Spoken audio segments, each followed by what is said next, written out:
shining a light where the shadows creep, for the lost, the stolen, the ones who will weep.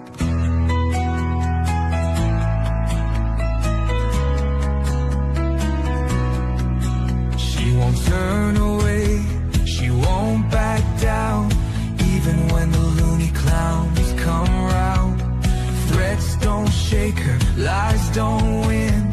She stands for justice, right till the end. Want the truth, want the best, wanna be safe as you chat. Find kid true crime, it's worth your time. She's got your back, she's on the line. YouTube, Twitter, TikTok too, Facebook stream, she'll fight for you.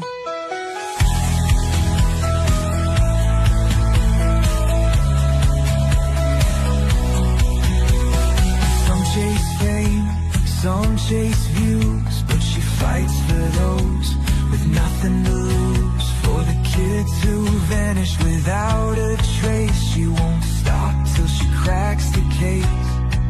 They try to silence, they try to scare, but truth don't break and she's still there, calling out monsters, showing their game.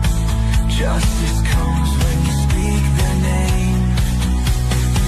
Want the truth, want the best, wanna be safe as you chat. Find kid true crime, it's worth your time. She's got your back, she's on the line. YouTube, Twitter, TikTok too, Facebook stream, she'll fight for you.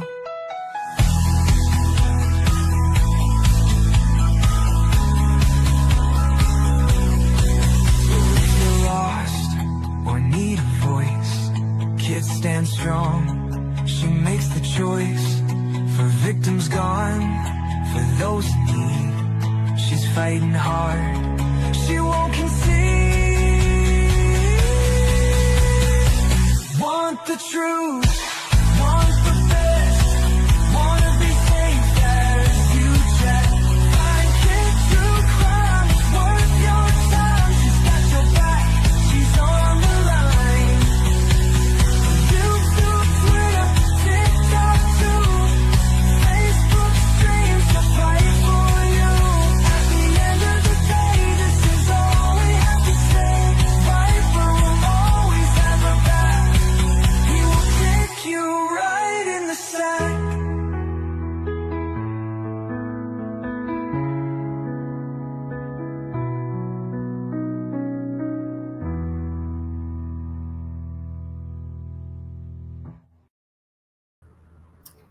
Hello, everybody.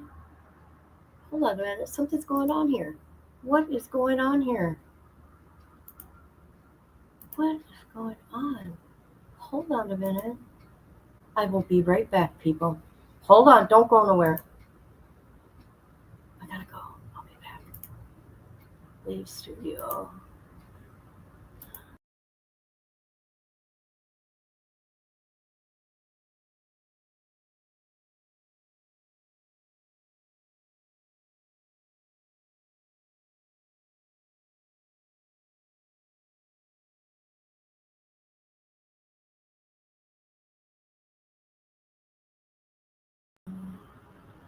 Let me see here. What's going on? Something's going on here, people. I'm trying to figure it out. Hold on. I'll figure it out. But I got some things to say, of course. Hold on. Let me get that going. What is going on?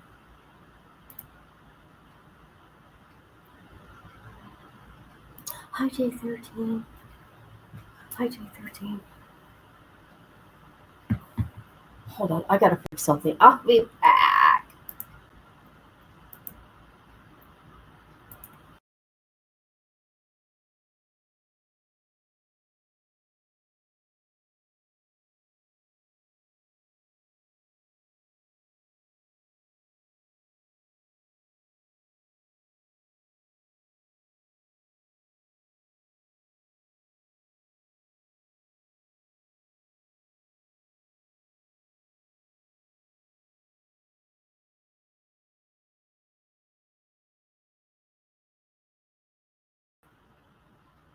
All right, I don't know what to do. It's being weird, being very strange. Hold on. It don't make no sense. It was just there. Interesting. Okay, hold on. I'm still trying to fix something. Let's see.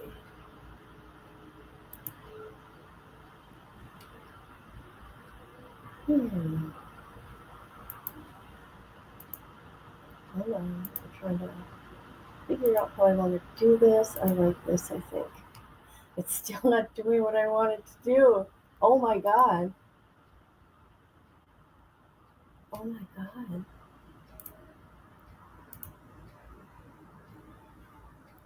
This is crazy, guy. There we go. That's what I want everybody to see. Okay. Okay. Mm-hmm. Hold on a minute. I gotta do something else. Listen to me. I gotta do something else. Hold on. Customize channel. What is going on here? Profile.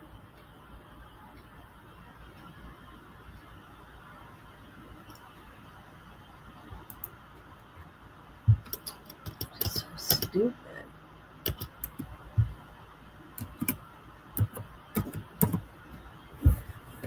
Ow!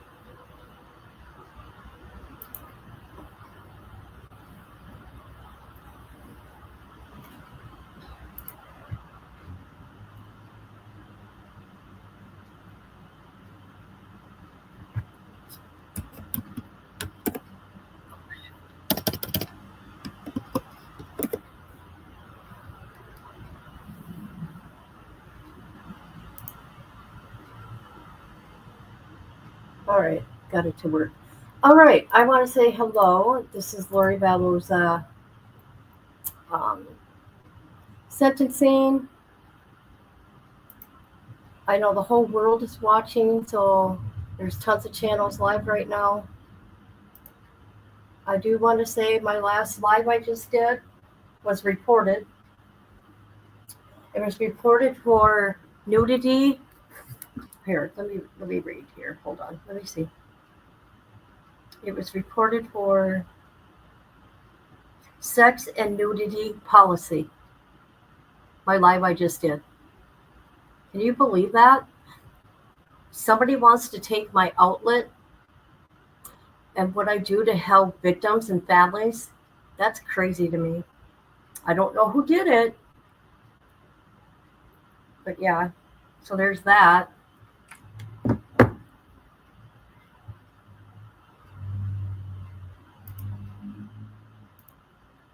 I did see your email. I was doing shit around there. I had to eat real quick, make sure I eat.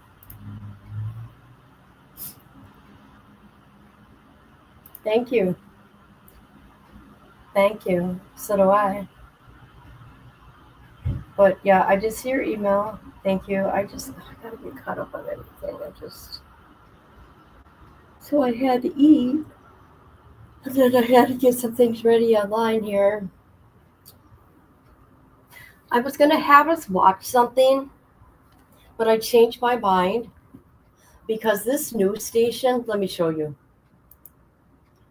And I don't understand why they give people strikes or they block so you cannot watch their video. Hold on a minute. Even though they get the credit, I don't understand why they do it. Watch later. Here we go.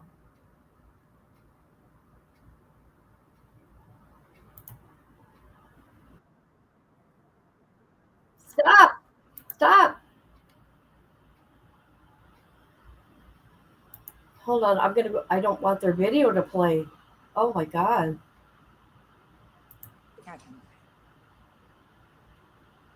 Jesus. Here we go.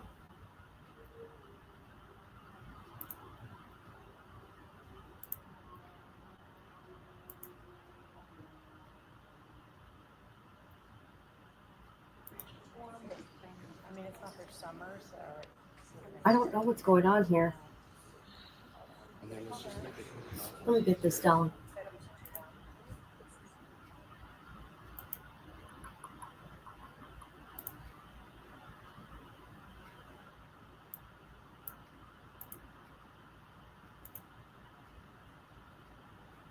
There we go.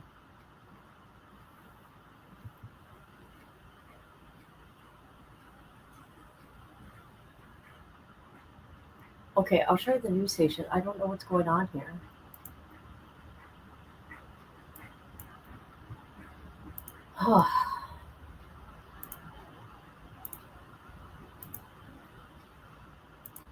Arizona Family Channel. Okay, I do like this channel, by the way. However, anytime you try to review anything they do, like let's say it's high profile, like Lori, they even did it to Cody and what's her name? Oh my god, I can't even think. JJ's auntie. They did the same thing to them, took their video down. But here's the video. She gets testy in her final interview, and she did.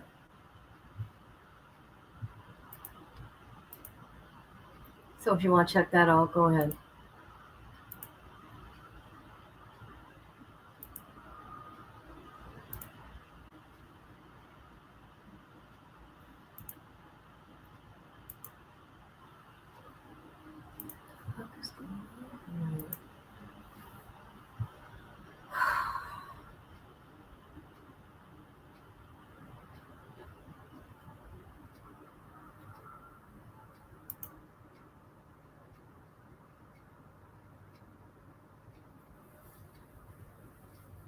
Oh my god, come on. Any day now. Look at this. Jesus. Is she going to break the internet?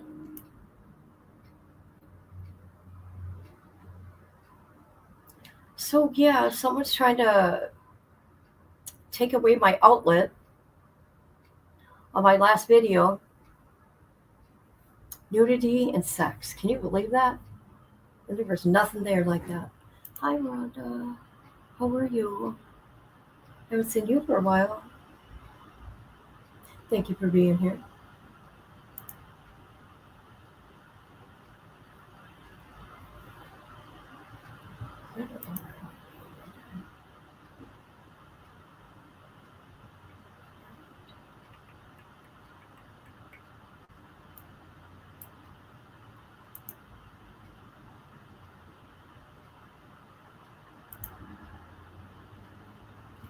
Whatever.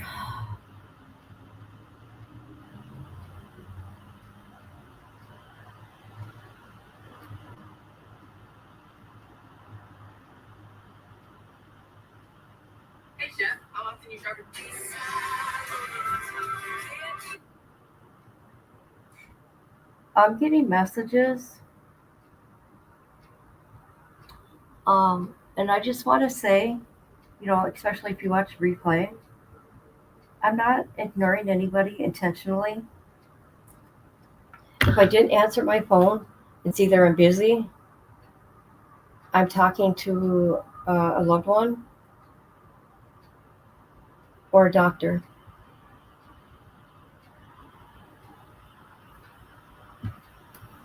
I don't understand people. I'm not trying to be mean or anything, but I just lost my daughter. I mean, sorry.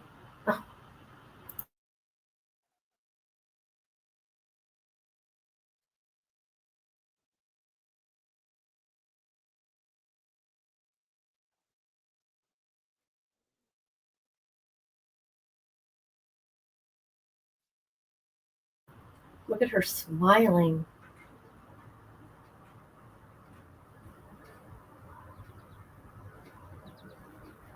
I know, but God, it's frustrating. I mean, I'm not trying to be mean to anybody.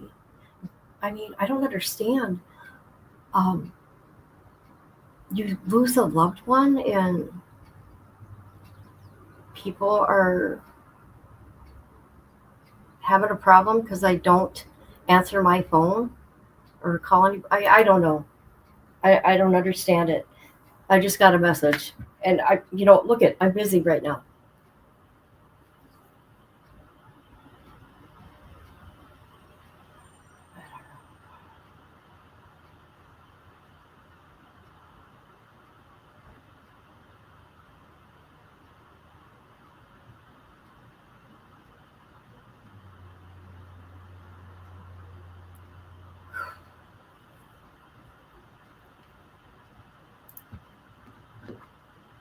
Right.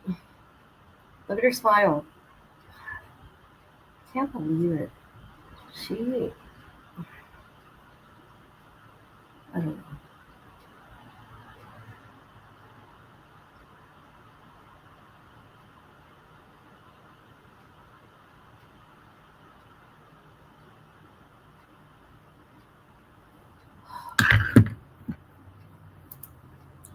No, I love you too. How are you?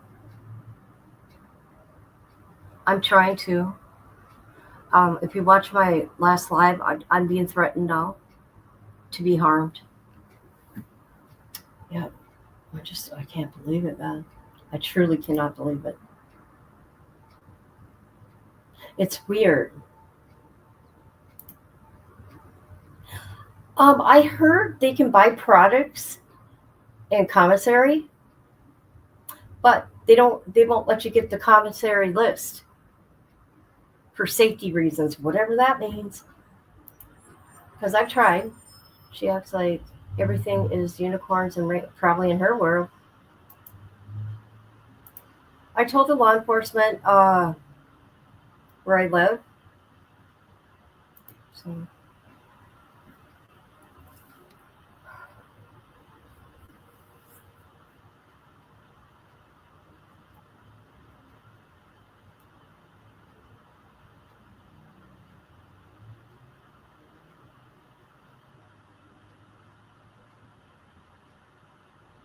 but thank you for being here. And somebody's reporting my channel. Stop it. Stop reporting.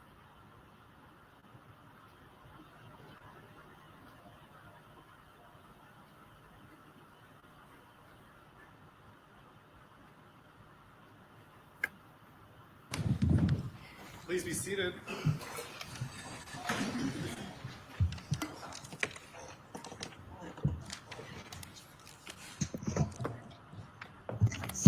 Good morning. This is the time set for sentencing in CR 2021-001704, CR 2022-001242, State of Arizona versus Lori Daybell. Is the state ready to proceed? Trina Kay on behalf of the state. State is ready to proceed. Is the defendant ready to proceed? Yes. All right.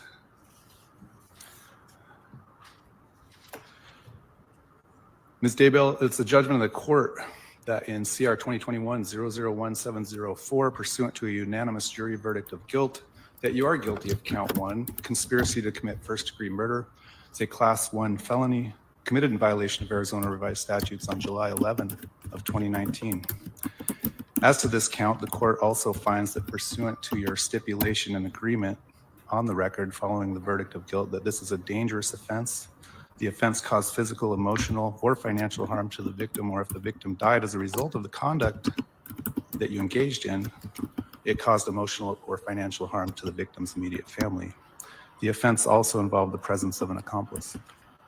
It is also the judgment of the court in CR 2022-001242, pursuant to a unanimous jury verdict of guilt, that you are guilty of count 1, conspiracy to commit first-degree murder. It's a class 1 felony committed in violation of Arizona revised statutes on October 2nd of 2019. As to this count, the court also finds that pursuant to the stipulation and agreement that you made on the record following the verdict of guilt, that this is a dangerous offense and the offense involved the presence of an accomplice. It's ordered entering judgment of guilt for each count in each case. Accordingly, the court will make additional findings regarding additional aggravating factors later in these proceedings. I've reviewed the pre-sentence report as well as the state's sentencing memorandum. Is the state ready to present its side? Yes, Your Honor. First, we would like to have some of the next of kin and victims speak, starting with the 2021 matter. We would like to first call a couple of people who are speaking virtually. Larry Woodcock should be on. No? All right. While we wait to get him, is Bobby Vallow on? All right. We're also saying that's not on. We have- Susan Vallow? Have we allowed people in? Yeah, we did send. They're hopping on. Oh, All right. they're hopping on Colby right now. Ryan, I think, is the only one. All right. Well, with that, Your Honor, so we'll start with the virtual. So since Colby is on right now, if we could have Colby Ryan speak first. All right, Mr. Ryan, if you want to unmute yourself. Yeah, I'm here. Go ahead, sir. All right. My name is Colby Ryan. I'm the son of Charles Vallow, the brother of Tylee Ryan and JJ Vallow. I'm here to tell you what I've lost. Not only are my father, sister, and brother gone, but so is my mother. Starting 6 years ago, the horror began. During the middle of my workday, I was alerted that my father had passed away from a heart attack. I spent the whole day at work in shock. I spoke to my mother and felt that I needed to come and stop by after my shift. After a long conversation, she hesitantly agreed. When I arrived at her house, I found out that what she had told me previously about the heart attack was not the case. My father had been shot and killed in what was labeled self-defense. I saw how my sister fell into my stomach with her emotions and sobbed. My brother JJ was asleep. Afterwards, I came home to my wife, and our young baby sat on the floor and completely broke down. My life would never be the same. My sister was caught up in the middle of this hell. She was only 16 years old. My little brother was barely 7. Within a few weeks, life continued to move quickly. My little brother, in just one day, had his father ripped away from him, and so did my sister. No matter how tough Tylee tried to be, she was scared, and I know she was scarred. She held a burden that no teenager should ever have to endure. My father, Charles Vallow, cared for his family. He took care of our family, and he made sure we had a good life. He was a very generous man, and we give you the shirt off of his back. Here's the reality. In January 2019, I was told by my mother, Lori Vallow, that my father had been unfaithful to her for years. I was just shocked by this news, and Lori's actions sold the story. I naively believed her and thought that my father betrayed my family. Little did I know it was my mother having the affair all along. She accused others of what she was doing herself. I regretfully decided to stop speaking to my father. On July 11th, 2019, I would be flooded by the reality that my choice not to speak to him would be a lifelong sorrow.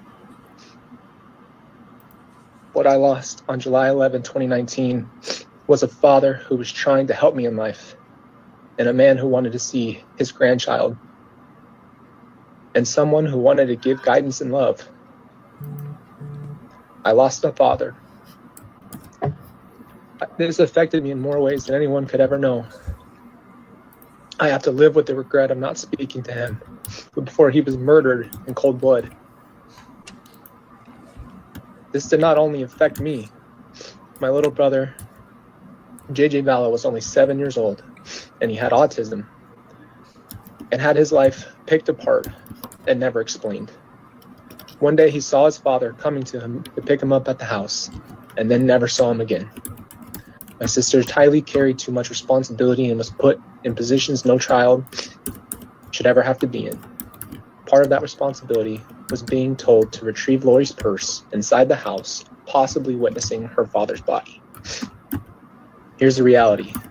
Neither Tylee nor JJ had time to even process or grieve.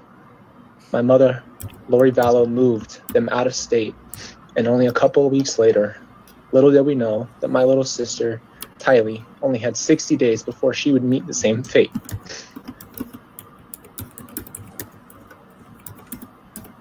My little sister must have been so scared, confused, anxious, and broken, and angry, and every emotion you could think of. My little brother, JJ, would only have 74 days before he met the same fate. He must have been confused, worried, sad, and frustrated without the ability to fully comprehend his feelings. I know I'm here to tell you the effect that this has had on me. In simple terms, each one of my family members was taken from us all in one swoop. My father was gone in an instant, and later my sister and brother disappeared until they were later found in Lori Vallow's new husband's backyard. This has affected me personally. I had to do something I've never done, and that was fight to stay alive after the pain. There are no words for what I've experienced, and I had to choose to fight and to stay alive for my children and for my wife. Now I'd like to address Lori Vallow. She claims to be Jesus's favorite. She claims to lead a spiritual life, and she claims that she loves everybody, and she also claims to have seen Jesus and visited with him. When did Jesus allow us to commit adultery? When did Jesus change the commandment of thou shalt not kill? When did Jesus allow us to steal money from our dead children? When did Jesus tell us to lie our way through life? It must be a very sad life to smile your way through all the pain you've caused. Rather than being able to acknowledge the pain that she has caused, she would rather say that Charles, Tylee, and JJ's death were a family tragedy and not her evil doing. And I will say this, if you want to see darkness, look at the murdering cult that claims God has commissioned their mission to kill my family and others. Quite frankly, I believe that Lori Vallow herself is the family tragedy. Thank you. Thank you, Mr. Ryan. Thank you. I believe Larry is now online. We can Larry, have him speak next. Larry Woodcock, if you'd like to unmute, go ahead, sir. What would you like to tell me? Can you hear me? Yes, I can hear you. Thank you, sir. And thank the court for allowing me to be present.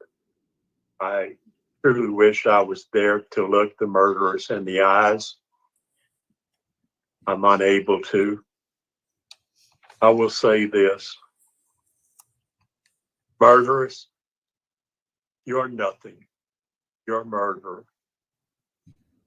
You're a narcissist, psychopath, delusional murderer. I can't tell you the harm that you have caused to our family, but I will tell you this. I know where you're going to be till you die. You're going to be in an 8x6 cell. You're going to have a steel cot. You're going to have a 12x8 desk and a stainless steel toilet. You will have 23 hours a day in there. I hope you spend the rest of your life 23 hours a day regretting your choices, because that's all it was, murderers. It was your choices. You made them. You and your husband, if that's what you want to call him. For what? You murdered Charles. The best thing that was ever in your life for your delusional, narcissistic way. I will never speak your name again, murderers. You will never get anything out of me again in your life. You are nothing. You are nothing. You killed Tylee. Did you enjoy it? Look at me, Lori. Did you enjoy it? Did you dance around the fire? Like you sent the videos to Chad of you dancing around in your room for him? Did you enjoy it? And then the most precious thing, a 7-year-old autistic, unbelievably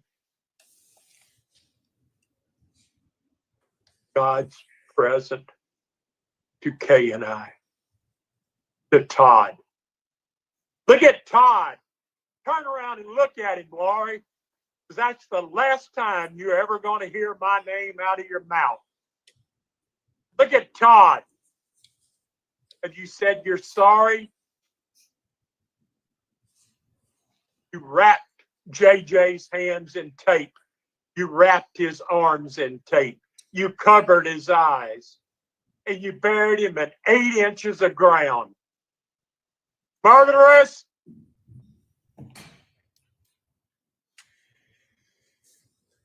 May God have mercy on your soul, because that's the only thing in life.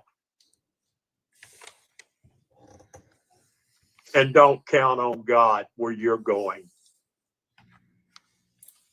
You're nothing, murderous. I can't stand you.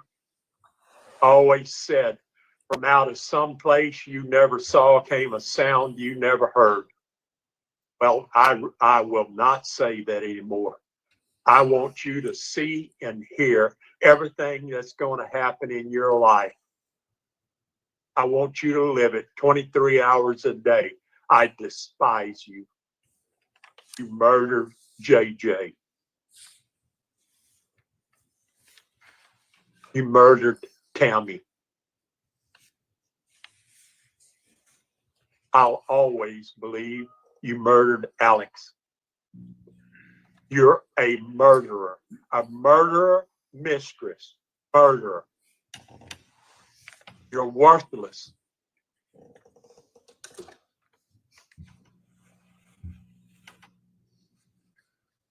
I can't believe 6.5 years of putting up with you.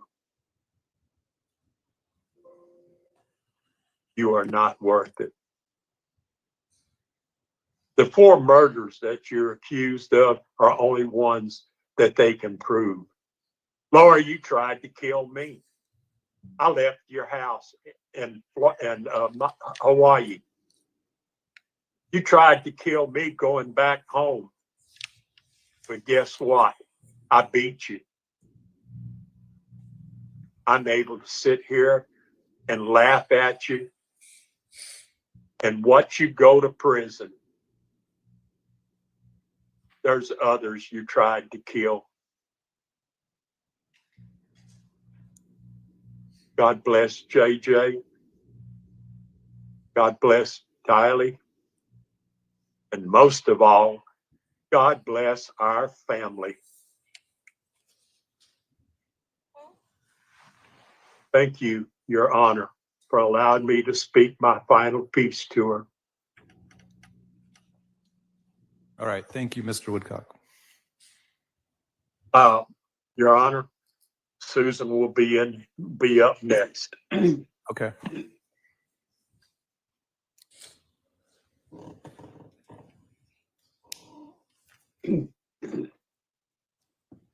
Good morning. Morning. I'm Susan, one of Charles's older sisters. I'm here to share the emotional impact of Charles's tragic sister's death for me. Charles and I had just started renewing our relationship with each other. One day in 2019 at Kay's house, Charles said to me, "Come see, sis." So I went to see what he wanted. He said, "I'm going to give you a car." And I just about passed out. I told him said, I love you, Charles. He said, I love you too, sis. And we hugged. And these were the last words we ever spoke to each other. Needless to say, because of your selfish, deliberate, and horrifying actions, it's never happened. My brother's love, kindness, and generous nature knew no bounds. He wore his heart on his sleeve. You took all that away from us.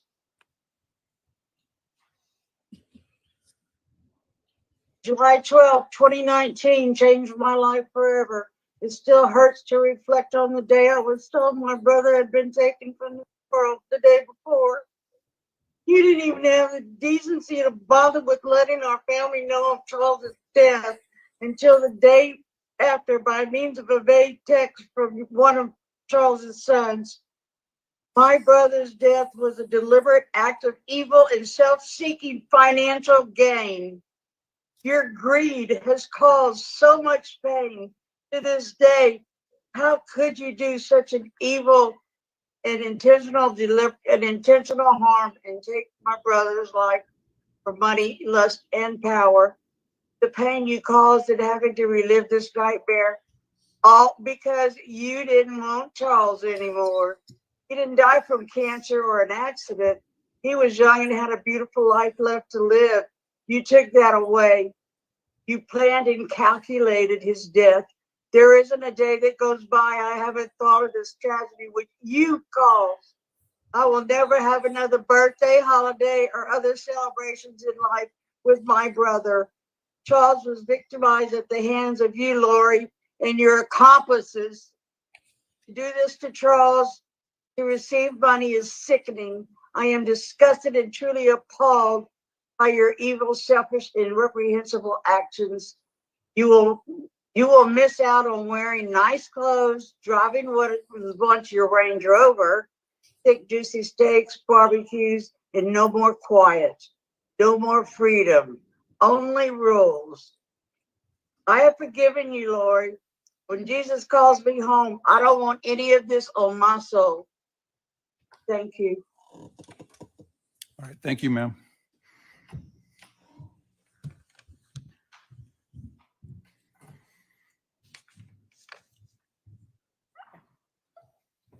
I'm not sure that Bobby's been able to get on, Your Honor, so I believe next Todd Trahan will be speaking.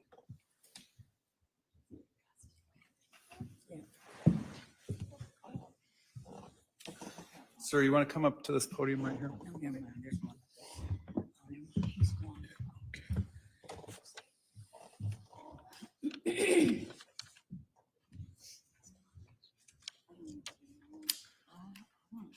You're Todd Trahan, Yes, sir. and what would you like to tell me, sir? I asked to address Lori, if All I right. can. Go ahead. Lori, Uncle Charles was a man of God, love. He knew God because he loved everybody around him. I trusted y'all with my family, the only son I had, because I couldn't give him the life that y'all could give him. I gave him up for y'all to raise him. I deal with the regret. I've dealt with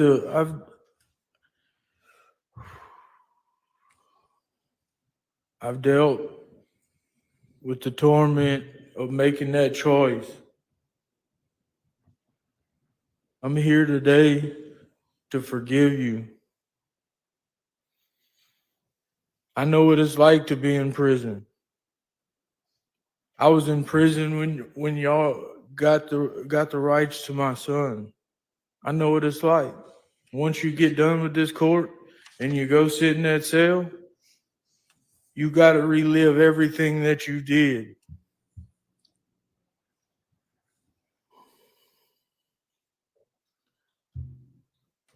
I hope for you that you understand the truth of what God did on the cross, because God died not only for me, he died for the unlovable.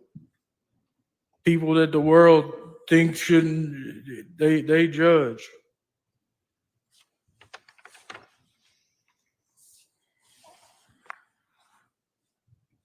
I hope you understand the truth before you die. You still have a chance. You don't have to live evil the rest of your life. You can turn from that. You ask God to come into your life and show you His love, and it'll transform you. I want to thank the court for letting me get up here and say these things. Thank you. Thank you, sir. Next should be Kresha Tran.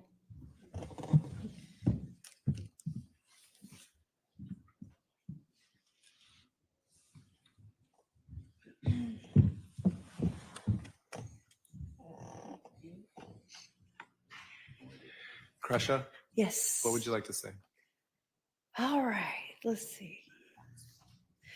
My name is Kresha K. Trahan, and I stand before this court today as a voice for the shattered remains of my family, a family that has been ruthlessly decimated. Not only were lives stolen, but also our peace, our trust, and the very fabric of what a family should be. Charles, my uncle, and my mother Kay's beloved brother, was so much more than just a relative. He was a cornerstone of our family. I remember his infectious laugh, his corny jokes, his unwavering optimism, and his genuine care for everyone around him. He had a way of making everyone feel seen and valued. I gotta catch my breath. One of my fondest memories is how he was always there for my mother, his sister, Kay. Their bond was incredibly strong and they supported each other through everything. He was the kind of man who would drop anything to help someone in need.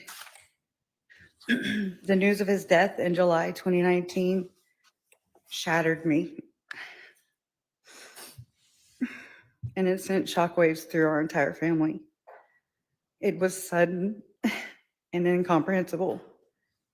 My mother, Kay Vallow Woodcock, his sister, was also devastated.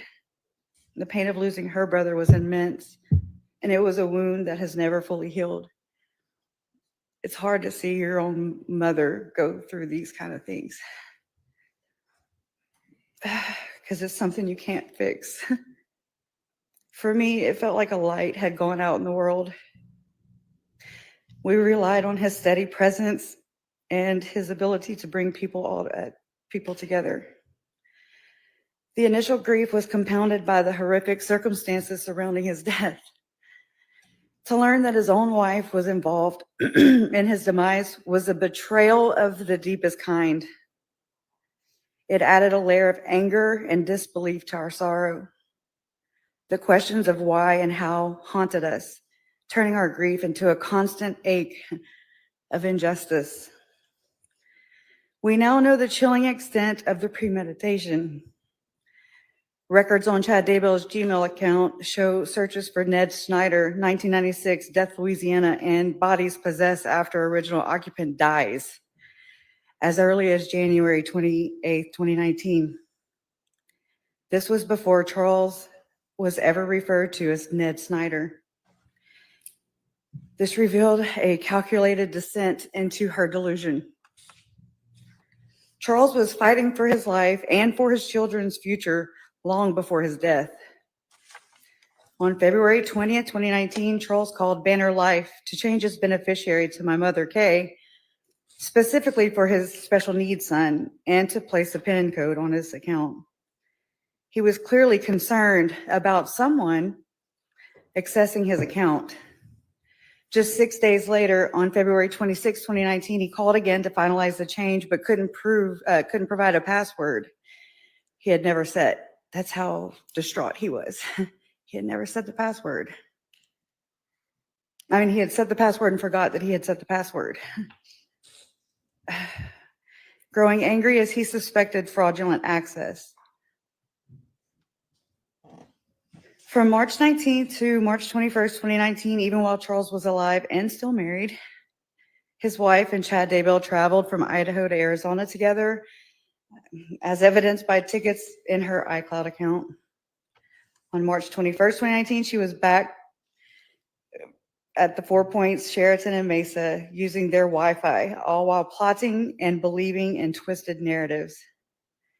Her so-called spiritual beliefs were nothing more than a thinly veiled excuse for murder, justification for murder. The names used for Charles, Ned Schneider, Heplos, we don't know, were born from Chad Daybell's internet searches. Zalema's cellular phone records paint a disturbing picture of the generated belief system, with discussions about Chad's so-called gifts to cast out dark spirits, remove swords, and place spiritual armor. This was all a grotesque fabrication designed to justify heinous crimes. There was talk of healing quicker and reversing age, for Christ's sake. Oh, wow. While actively plotting the deaths of innocent people that trusted her. Perhaps the most heartbreaking detail is the decision Charles made to try and make his marriage work. He truly believed in reconciliation, and he really loved Lori, his wife. He took his wife back into his life, and in a text to his attorney, Taylor, he wrote, quote, "What can I say, Taylor? Love always wins," unquote. These were the words of a man clinging to hope, a hope that ultimately led him to his death. Tylee, my step-cousin, was a bright and blossoming young woman full of life and potential. Even though our family connection was through marriage, she was our family connection. I'm sorry. She was always considered one of us. I remember her vibrant energy and her protective nature towards JJ. It reminds me of how I am with my brother Todd. She had dreams of traveling the world and truly living life. She possessed a unique spirit and a kindness that radiated from her. When Tylee disappeared, the initial worry quickly turned into agonizing fear. We desperately hoped for her safe return, clinging to any shred of possibility. The eventual news of her murder was soul-crushing. A stark and brutal end to a life that had barely begun. The pain of knowing her potential was extinguished so violently, it's unbearable. We mourn the experiences she will never have, the milestones she will never reach, and the person she would have become. The world is undeniably darker without Tylee's light. And then JJ, my nephew, my only nephew, was a sweet and innocent little boy who brought immeasurable joy to our family. Joshua Jackson Vallow was born Canaan Todd Trahan. He was born to my brother Todd Trahan and his longtime girlfriend Mandy Leger in Lake Charles, Louisiana on May 25th, 2012. He was 10 weeks premature and he had drugs in his system. I remember pacing the halls of the labor and delivery floor to see what his prognosis was. And I remember praying and reaching out to friends on social media to ask them to pray too. I remember him having tubes and wires coming out of his tiny little body to help him reach stable balance. My nephew smashed my own doubts and fought so hard to come into this world. And it's no surprise to me to learn how he fought for his life to stay in this world. When his mother, his uncle, and his mother's side piece preyed on a 7-year-old autistic boy and snuffed him out. Think about that. Later burying him in a shallow grave in the backyard of her future husband's property. As an autistic child, he had unique challenges, but also unique gifts. His infectious giggle, his love for dinosaurs and planes, and his need for a routine or memories we will forever cherish. I saw a video where he would line up his plushie toys and he would play the drums for his audience. It was so cute. Okay, sorry. My mouth is so dry. I'll never, oh, wait. Or how he sang on my parents' 56 passenger bus and then was joined by his Papa Larry to sing to one another. I'm also blessed to have captured this interaction on film that day. I never knew it would be played by news outlets all over the world when he and his sister Tylee had gone missing. He was a vulnerable and trusting child who relied on the adults in his life for love and protection. The betrayal of trust in his adoption and subsequent murder is a profound and lasting wound. She adopted him to get him out of a bad situation just to murder him? Lori Noreen Cox was an unloved daughter. She didn't even get her own name. She was never allowed to be herself, an individual with her own identity and her own life. She was always told she was someone else, living someone else's life. Her mother, in her grief over losing her infant daughter, convinced herself that Lolly's spirit came back to her in a new body. She convinced herself that she never lost Lolly, but that Lolly was so special she was allowed to come back to Earth again. And then she was convinced that she was Lolly. But the reality is that Lolly was lost. The hard truth is that sometimes infants die, and there's no reasoning and no explanation that makes it feel better. Sometimes babies just die. But her mother couldn't sit with that. She couldn't accept that. And so instead, she taught her that she was Laura Lee. She taught her that Laura Lee must have had such a special mission that her spirit got to come back in her body. She was taught that she didn't matter. She was taught that she didn't deserve to have her own name, her own life, her own identity. She was devoured. And then to make matters worse, she was violated. I don't know when or how or by whom exactly, but she knows. She knows what happened. She knows who did it to her. She may pretend that it never happened, but the memory of it lives in her cells, and she can't ignore it because those feelings come for her, and they find her in the quiet moments she wishes would go away. I know what it, okay, sorry. I'm gonna skip. That was, I'm crediting Megan for that. Here's the final plea for justice. The actions of the defendant have systematically dismantled families, leaving behind a trail of unimaginable grief and trauma. My family, especially my mother and my brother, have endured unspeakable pain because of these actions. We lost a brother, a son, and a nephew. And the lingering fear and sorrow inflicted are a constant heavy burden. I implore this court to impose the maximum sentence possible. The defendant deserves to spend the rest of her life incarcerated, held accountable for every life stolen, every heart broken, and every family destroyed. Her calculated cruelty has earned her nothing less than the hardest consequences. Let justice finally be served for Charles, Tylee, and JJ, and I can't forget Tammy. My uncle Charles's last words to his attorney about taking his wife back were, "What can I say, Taylor? Love always wins." In his memory and for the countless lives impacted by these horrific crimes, I hope that justice for once truly wins. Thank you. Thank you.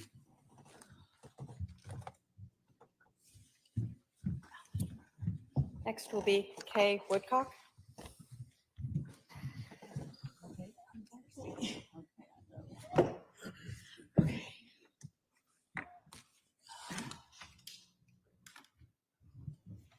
Go ahead and go up to the podium. Oh, okay.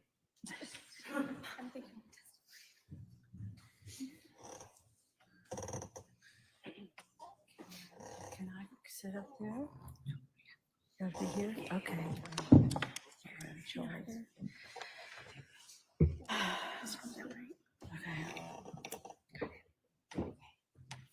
I'll hear what you want me to do. Shut up. It's the one.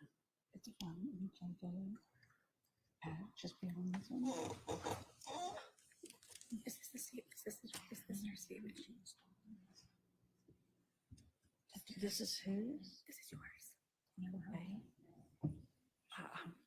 Okay, anyway, it's okay. Okay. Hey, I'll need a water if you can help.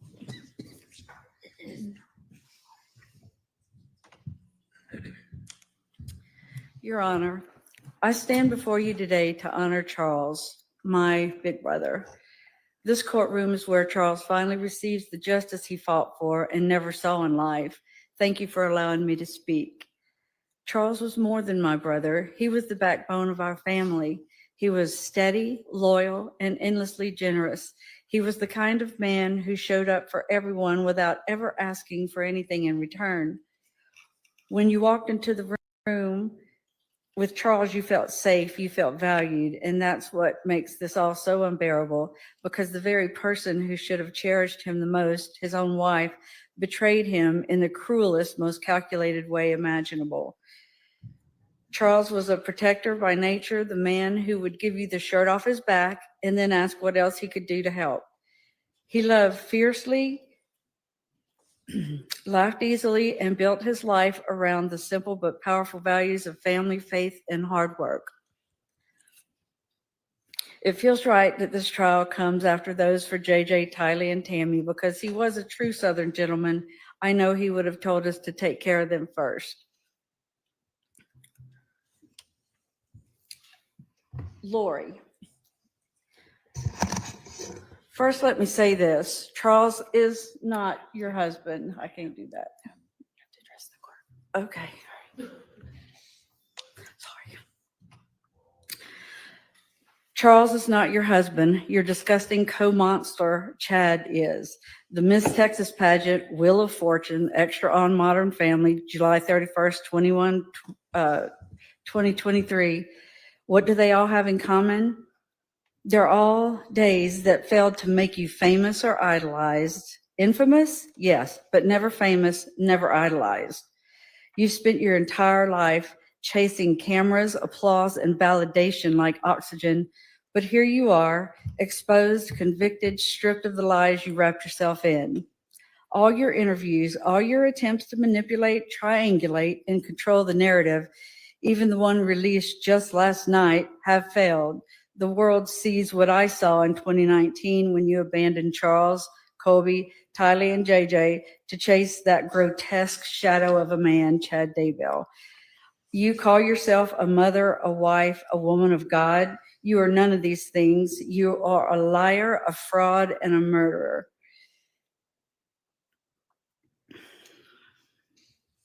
Did you think you could charm your way out of this? Do you believe people can't see through the lies? Do you honestly think that you are smarter, holier, or more special than everyone else? You are not. You are an ordinary, plain, run-of-the-mill, middle-aged woman. You keep saying to anyone who will listen that no one understands because they weren't there. So tell me, Lori, what don't we understand? Was it you who shot Charles? Is that why you kept asking during the trial about testing your hands for gunshot residue? Was that your grotesque way of gloating?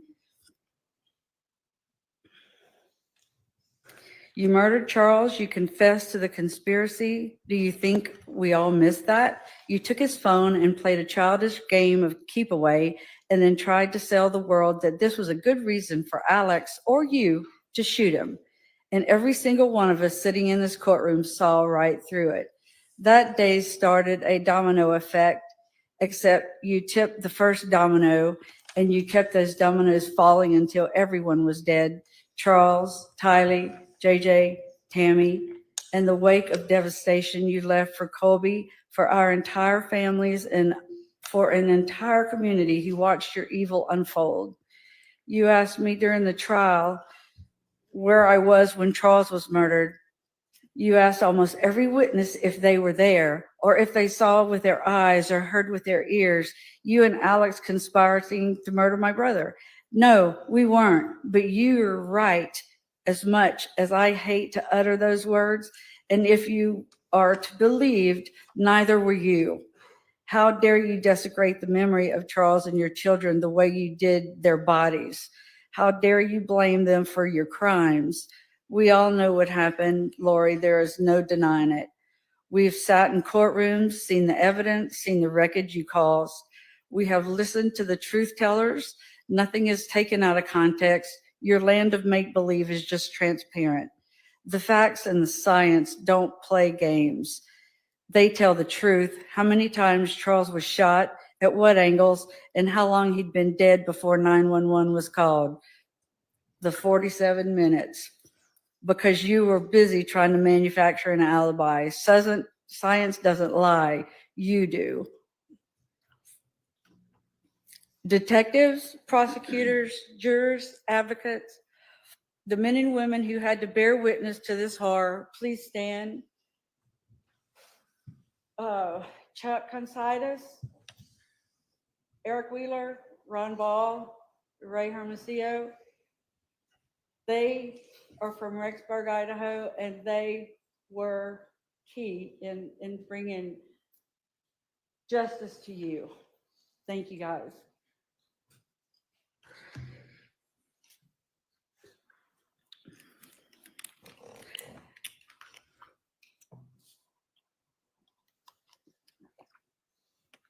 These individuals bear the weight of directly confronting your actions. They took that burden home to their spouses, children, and sleepless nights. They endured tragedy. You didn't just take our loved ones. You sparked a tragedy that now affects countless families. They understand. They were there, and they worked tirelessly to bring you to justice. Chandler PD never believed your bullshit. They didn't charge you immediately because they were busy untangling your web of deception. So you can continue making claims that no one understands because we weren't there. But make no mistake, we stand perfectly. We understand premeditation. We understand conspiracy. We understand fraud, insurance policies, and false alibis. We understand how long bodies lay in the ground while you danced, vacationed, and manipulated for attention. We understand the cost, emotional, financial, spiritual, that all of us have paid to clean up the wreckage of your delusion. Therapy, lost work, trauma, panic attacks, courtrooms and funerals, ashes and empty chairs.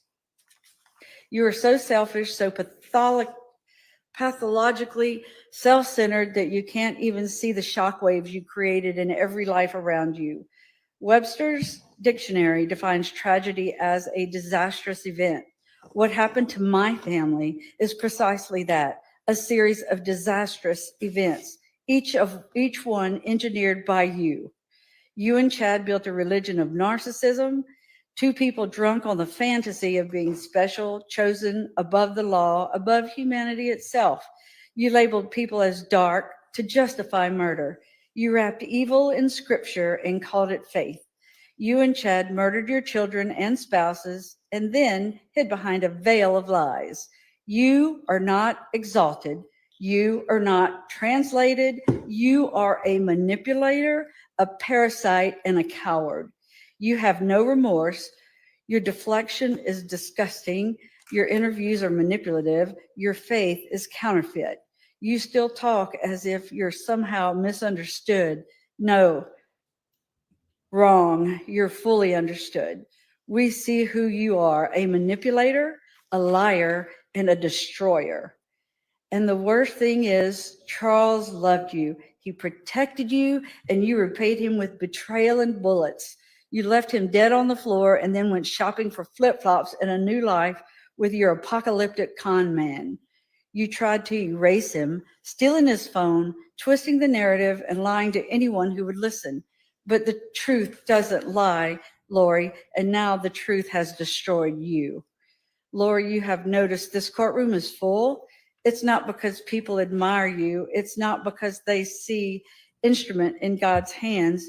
It's because you're a sideshow freak, a murderous carnival act. People come to gawk at the monster who thinks she's divine. They don't come to honor you. They come to witness the wreckage of your delusion and to see justice crush it. You've always wanted an audience, but this audience isn't here to adore you.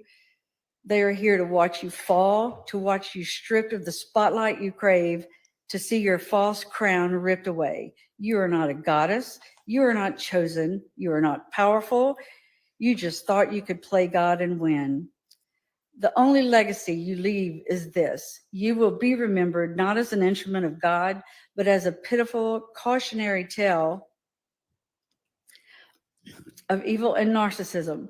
Your life will end behind concrete and steel while the world outside remembers JJ's smile, Tylee's strength, Charles's kindness, and Tammy's light.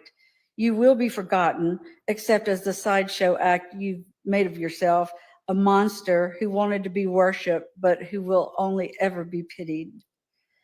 But the legacy of Charles, JJ, Tylee, and Tammy is here in this courtroom, a new type of family built on love. Colby and his family, Tammy's family, the men and women who battled evil, all of us united, because as Charles said, love always wins. Finally, I want to say this.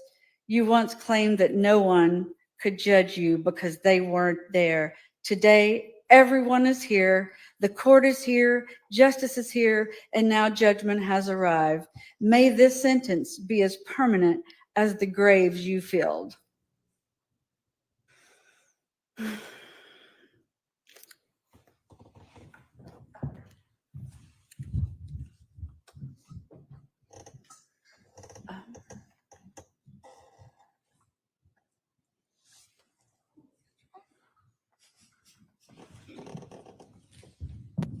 I think Kay has a letter she's reading. Okay.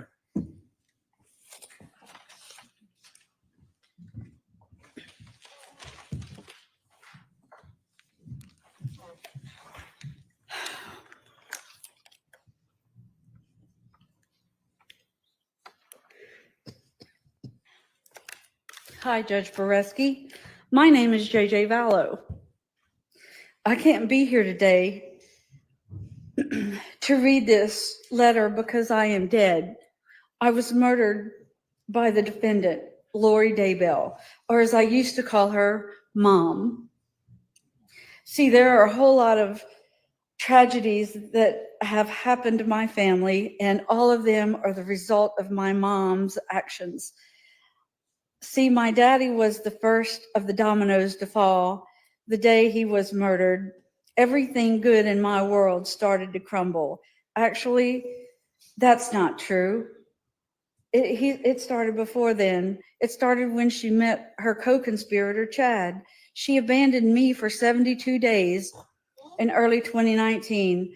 My daddy, Charles, was there for every bit of it. He tried so hard to keep me on my schedule.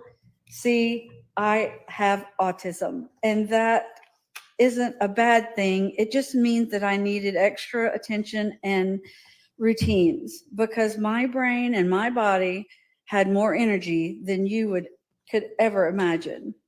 To help you understand, it might help to tell you about myself.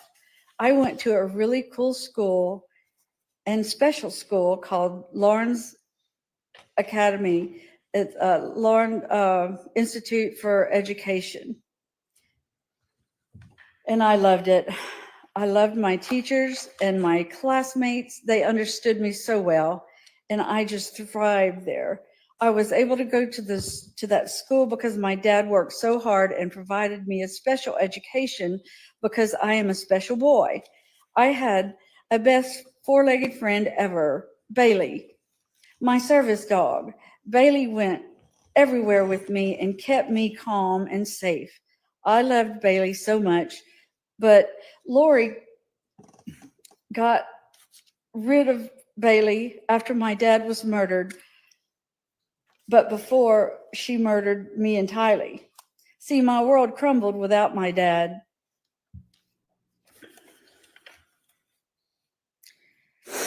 Without him to protect me, everything changed. She took me out of my school and told my teachers that my dad committed suicide. She told them on my last day of school. She told me too. I cried all day and just kept saying, my dad's not dead. My dad's not dead, with tears rolling down my face. And I missed my dad. Now I had lost Bailey, my school. And now my dad wasn't just on a business trip anymore. He was dead. Then within the next few days, it got worse. We moved. All of a sudden, I was at Colby's, my big brother's work, telling him goodbye. I couldn't go play with my cousins at Brandon's house anymore. Braxy and Bridie were taken away too. My aunts, uncles, brothers, grandparents, teachers, friends at school, my mama and papa, and Ashlyn, and everything that I knew was gone, all because my dad couldn't protect me anymore. He was my best friend. I loved my dad more than I can ever explain. Lori caused the next tragedy in my family too, the next domino to fall. There was one thing I had left, was my big sister Tylee. She murdered her too. She murdered her on September 8th of 2019, just 59 days after my dad was murdered.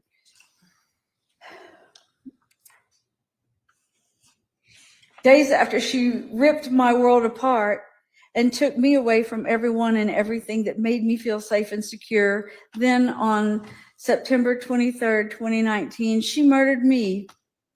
Lori took my dad away. She took away the best man, the protector of me and Tylee. I am dead because she killed him. He never would have let her hurt me, and I know he died protecting me. He took 6 years for me to be able to have a voice, to be here to say what the death of my dad did to me. I am not a domino that fell in her life. I am Joshua Jackson Vallow. I am the son of Charles Vallow. I should be 13 years old now, but I'm forever 7. The impact of my father's death was my murder. And Judge, it is 13 years today that JJ's adoption was finalized, and they moved him immediately right away to Hawaii. And I hope you remember that. I trusted you!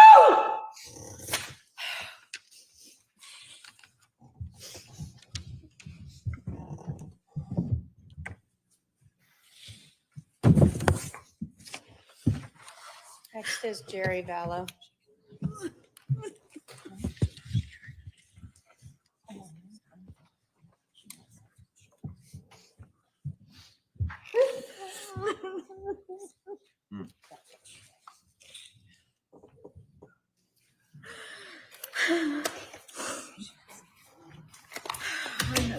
Good morning, Your Honor. Good morning.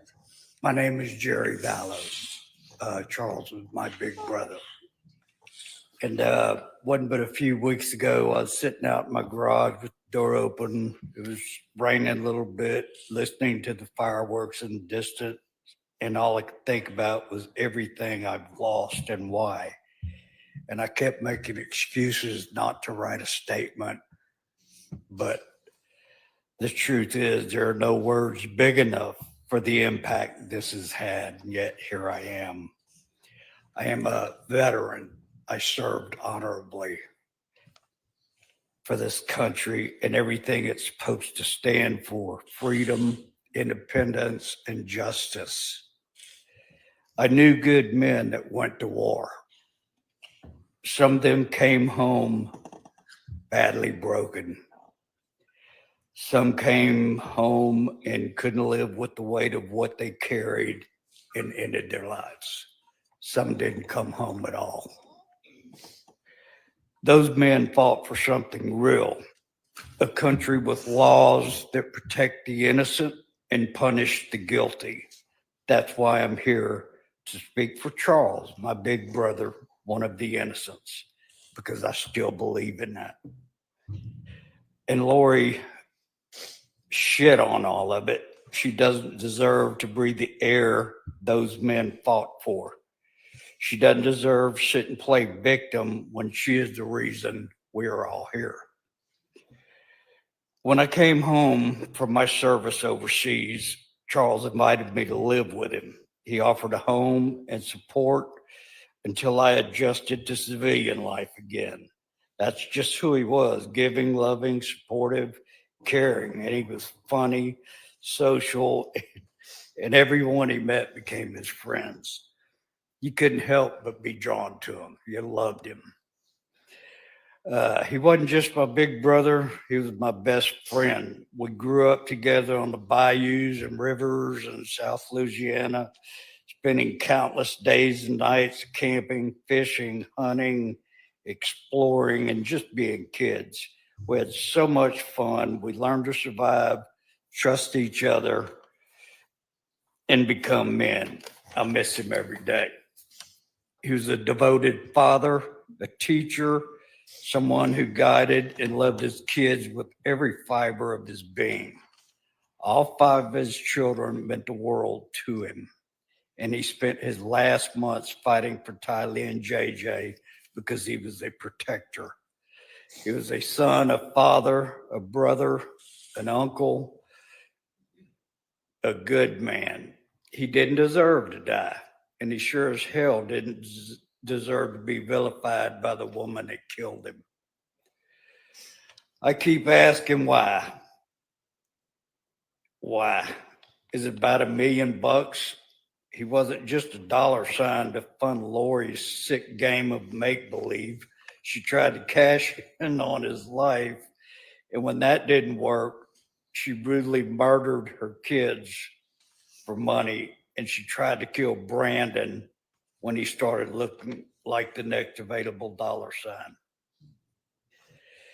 His murder impacted not only me, but my entire family. She tried to tear us apart, but she couldn't because we're pretty strong, resilient people.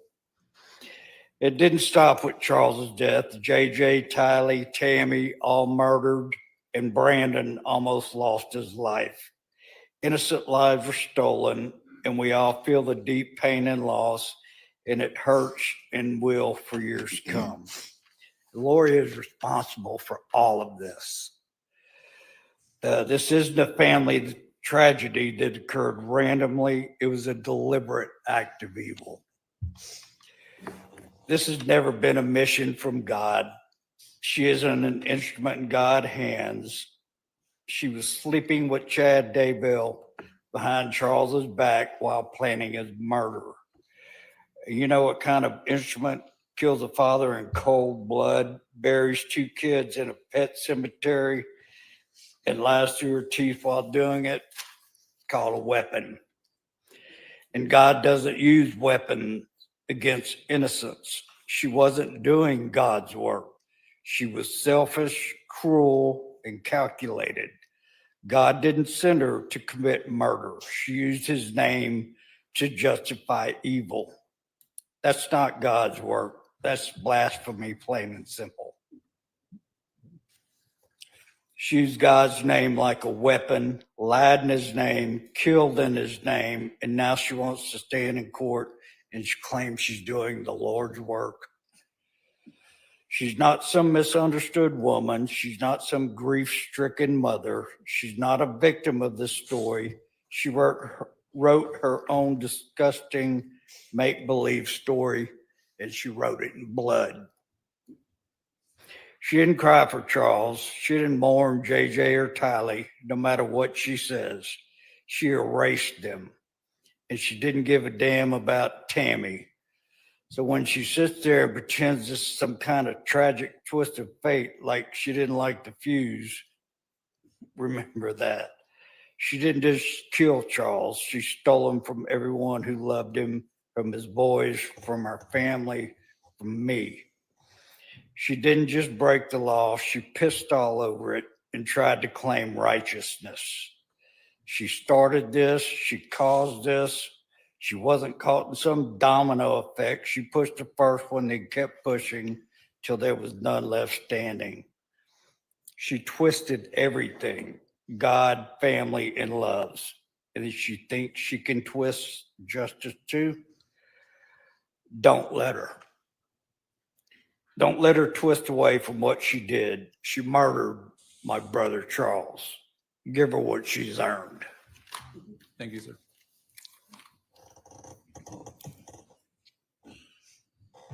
Judge, next we have Brandon Boudreaux's family and Brandon who'd like to speak on behalf of their case. Okay. If we are starting with Teresa and Carlson Boudreaux.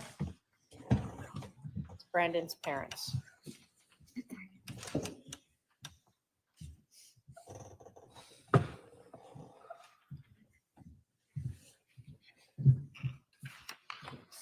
Thank you. On October 2nd, 2019, due to Lori Daybell's evil actions, our family lost a measure of innocence and security. Lori Daybell's cruel criminal behavior, combined with the inhumane actions of those who conspired with her, nearly killed Brandon.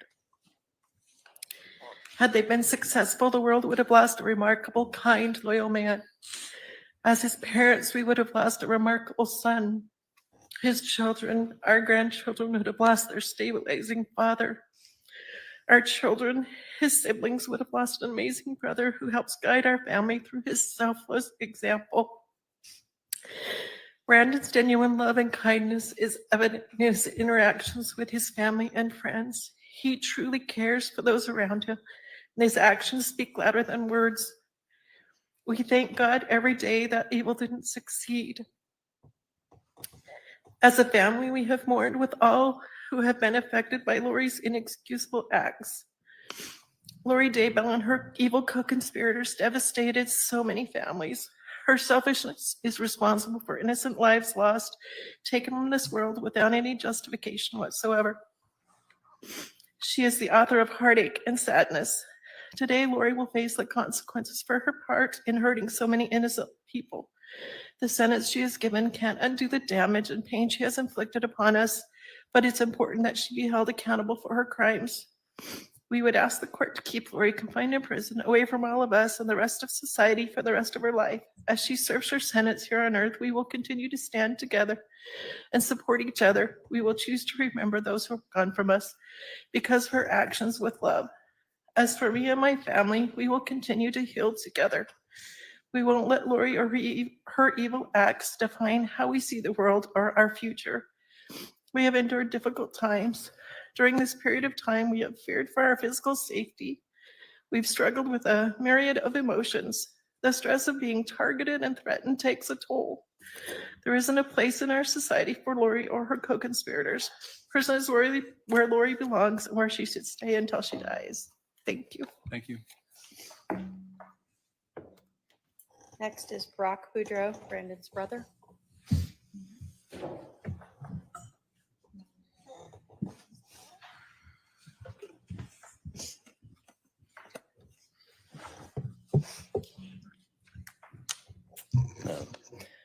Thank you, Your Honor. First of all, I want to just say how grateful I am that Alex is a terrible shot and that we get to be here today to talk about my brother who's still living. And he's the only one that was fortunate enough to have that.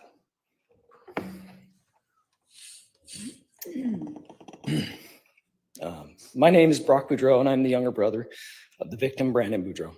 I'm writing on behalf of my wife and myself, and I'm here today to talk about the toll that this heinous crime has taken on our lives, as well as the lives of our family. From the moment I found out my brother was having marital issues, I was there for him, trying to help.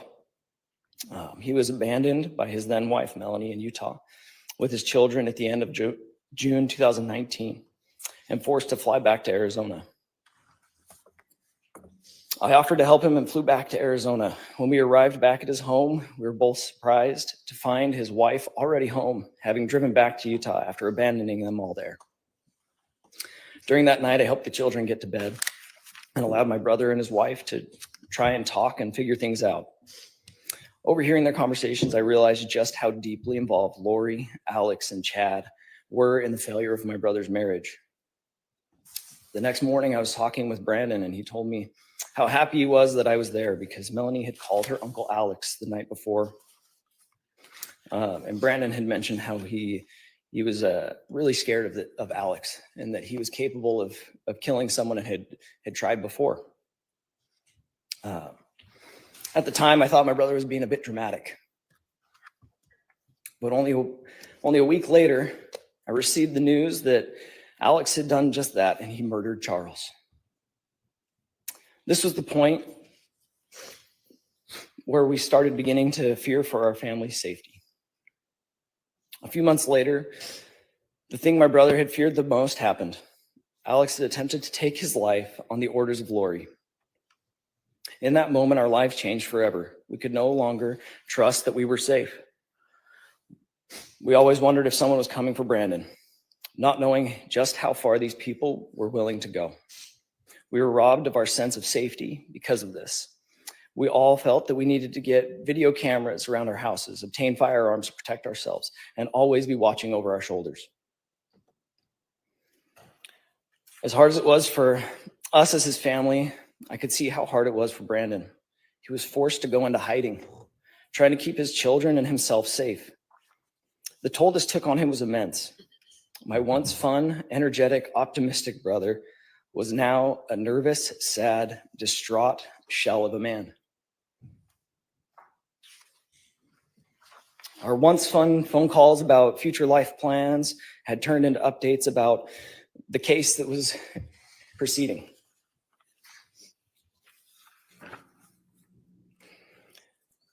June 2019 was the beginning of so much sadness in our family's lives. As the story unfolded and things became more public, our family name, being so unique, started to be recognized and associated with the ongoing trials and investigations. I'm a practicing dentist in the state of Arizona, and now I constantly fear of people Googling my last name. Having things pop up about the case rather than information about me or my practice. I would like to think that this has not affected people deciding whether to come and see me or not, but I'm sure it has. Our lives have now become entangled with a story none of us wanted to be a part of. We are forced to have hard conversations with our young children, trying to explain why someone would want to kill their uncle. This has forced us all to watch as Brandon has had to share custody of his children with a woman we all know was involved in his attempted murder. It has forced us to sit back and watch as our name has been publicly defamed and slandered by that same woman. Somehow, she still walks free, but I hope someday she gets the justice she deserves as well. For now, all we ask is that you recognize the pain and suffering that has come from the actions of all the people involved and give a sentence that is fitting. Thank you. Next is Desiree Smoot, Brandon's sister.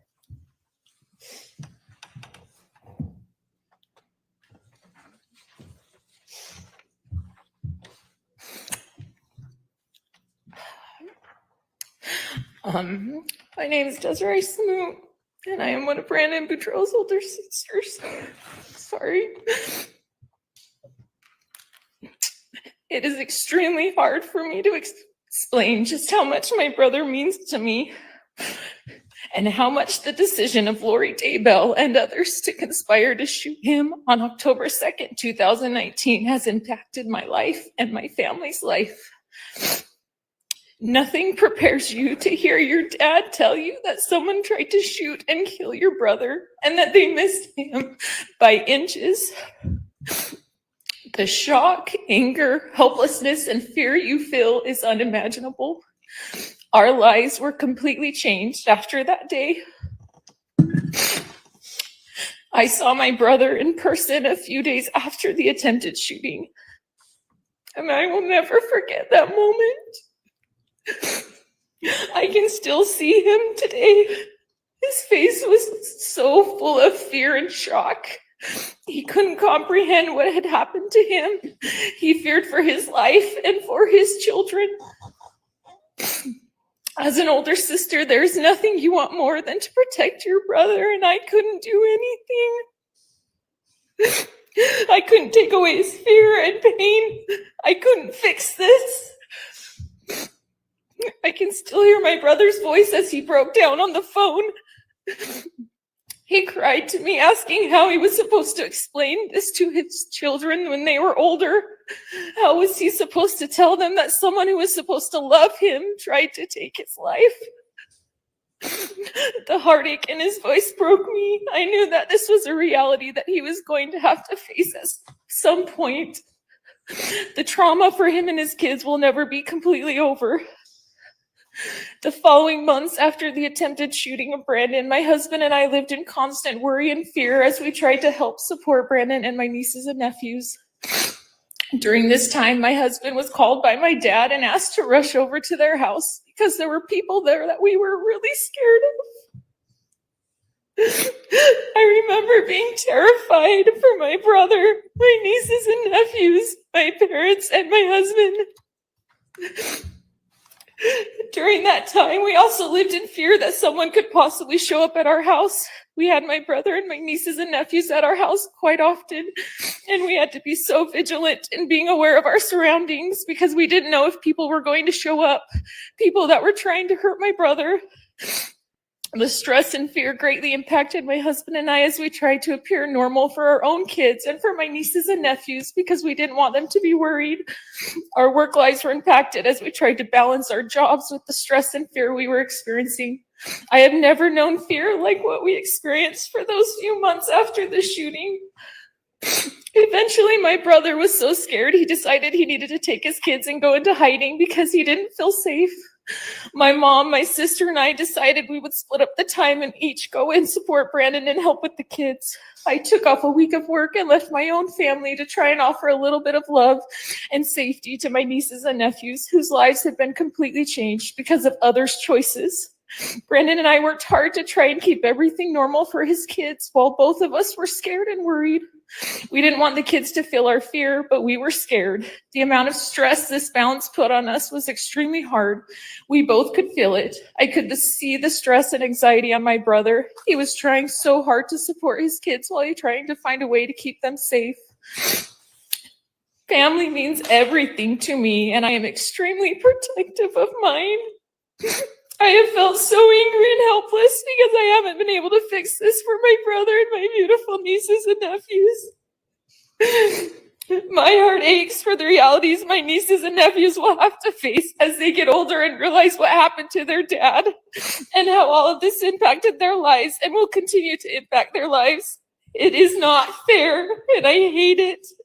I have to talk to my own kids about the fact that someone tried to hurt their uncle, someone they love greatly. These are not things any parent wants to have to discuss with their kids. How do you explain this evil act? How do you explain to them that their cousins who they love so much will forever be impacted by this? For the past 6 years, our family has rallied together during this nightmare, and we have become stronger. We have uplifted each other and supported each other. We have prayed for someone to take accountability, to show a little bit of remorse for the pain and heartache they have caused to Brandon, his children, our family, and all the families affected. We have not gotten that. That is really hard for me to accept. I pray every day to be able to forgive people who have caused so much heartache and pain to the people I love. I am grateful for the justice Brandon found in June.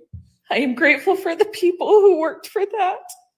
Today, I am asking the court to take into consideration how much these acts have impacted my brother and his kids, how much it impacted all of our family and all the other families. Please help Brandon find a little peace as he strives to put his life back together and keep his family safe. Thank you. Thank you. Next is Danae Boudreau, Brandon's other sister.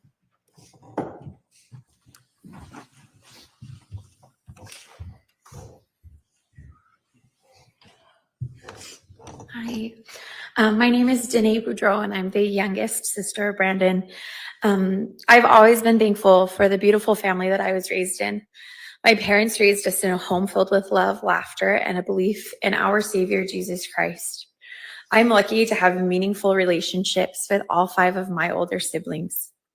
As they have been married and had kids, I had the opportunity to find more room in my heart for their spouses and children. Some of my favorite humans in the entire world call me Aunt May. I share this to help better demonstrate just how hard it was for me to hear that my older brother had been shot at in October of 2019. Being my oldest brother, I've always looked at him as a protector and a safe space. Hearing the evidence that was presented in this case reminded me just how close I came to losing him that day.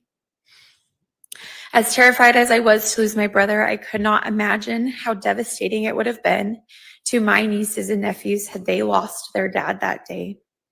The greatest impact I feared was what would have happened to those children if something had happened to my brother. Over the coming months, that fear and anxiety for his and their safety was a constant in my life. Being one of the few adults he felt safe leaving his kids with, I spent many hours taking care of my nieces and nephews. I purchased plane tickets and used personal days at work to be able to travel and help care for the kids.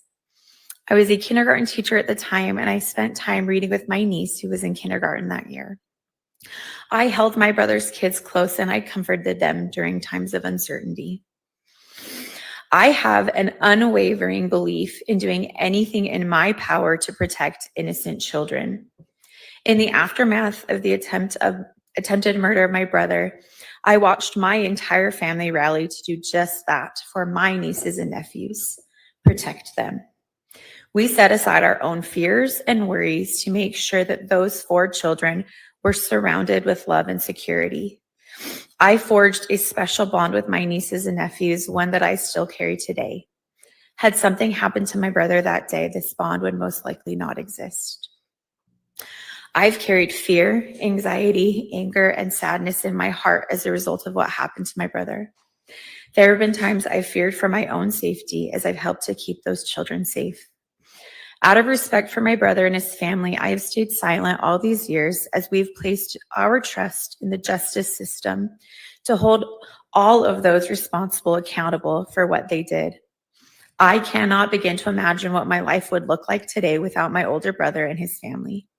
I thank God that while we have been through hell, we didn't have to face that horrific loss. Accountability is essential to human growth. The impact of this act of violence on my personal life, as well as that of my entire extended family, has been significant. Thank you for the opportunity to share the thoughts and feelings that I have carried for so many years. Thank you. Next is Jenny Boudreau, Brandon's wife.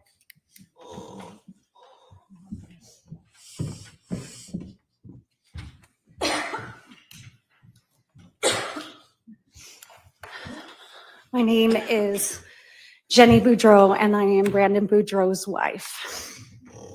First and foremost, I want to thank all those that have spent countless hours in bringing justice to not only Brandon, but to Charles, JJ, Tylee, and Tammy. Today, I stand here today as a voice for the pain and lasting trauma caused by the attempted murder of my husband, Brandon Boudreau, on October 2nd, 2019, a day that none of us will forget. That morning, Brandon was driving near his newly rented home in Gilbert, Arizona, when a bullet fired by Alex Cox under the direction and planning of Lori, Vallow, Daybell, and other co-conspirators missed his head by merely inches. Just inches. One moment, one shot. A moment that should have taken his life, but didn't.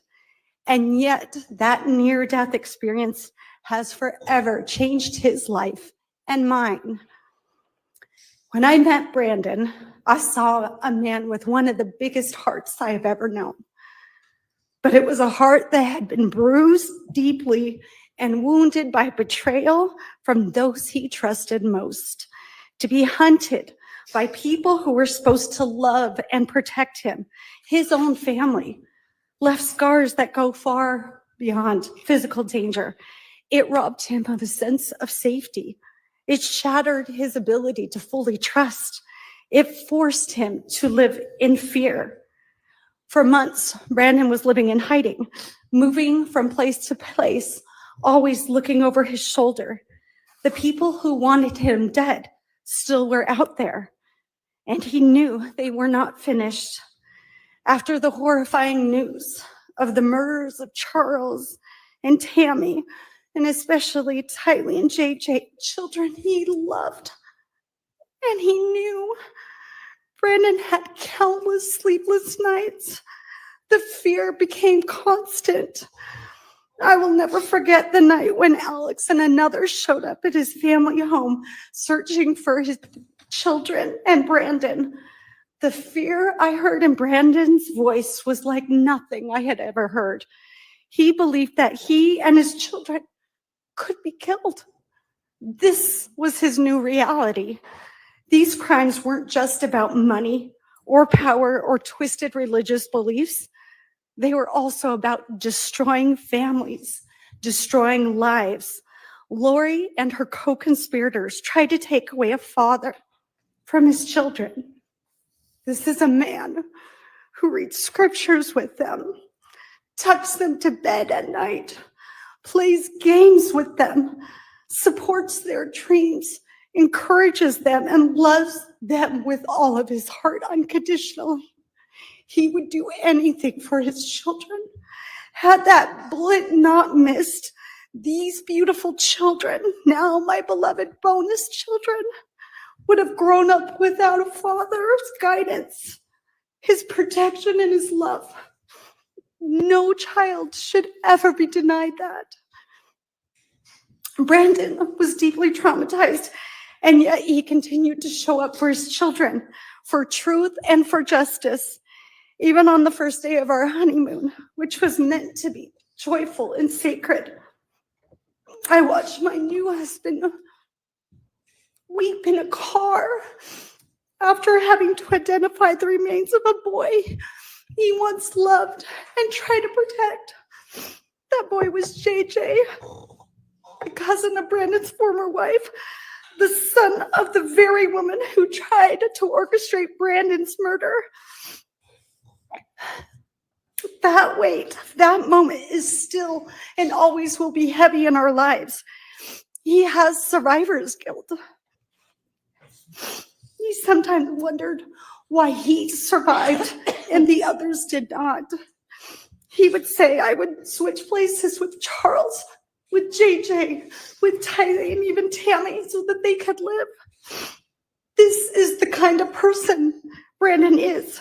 He would do anything for the people he loves.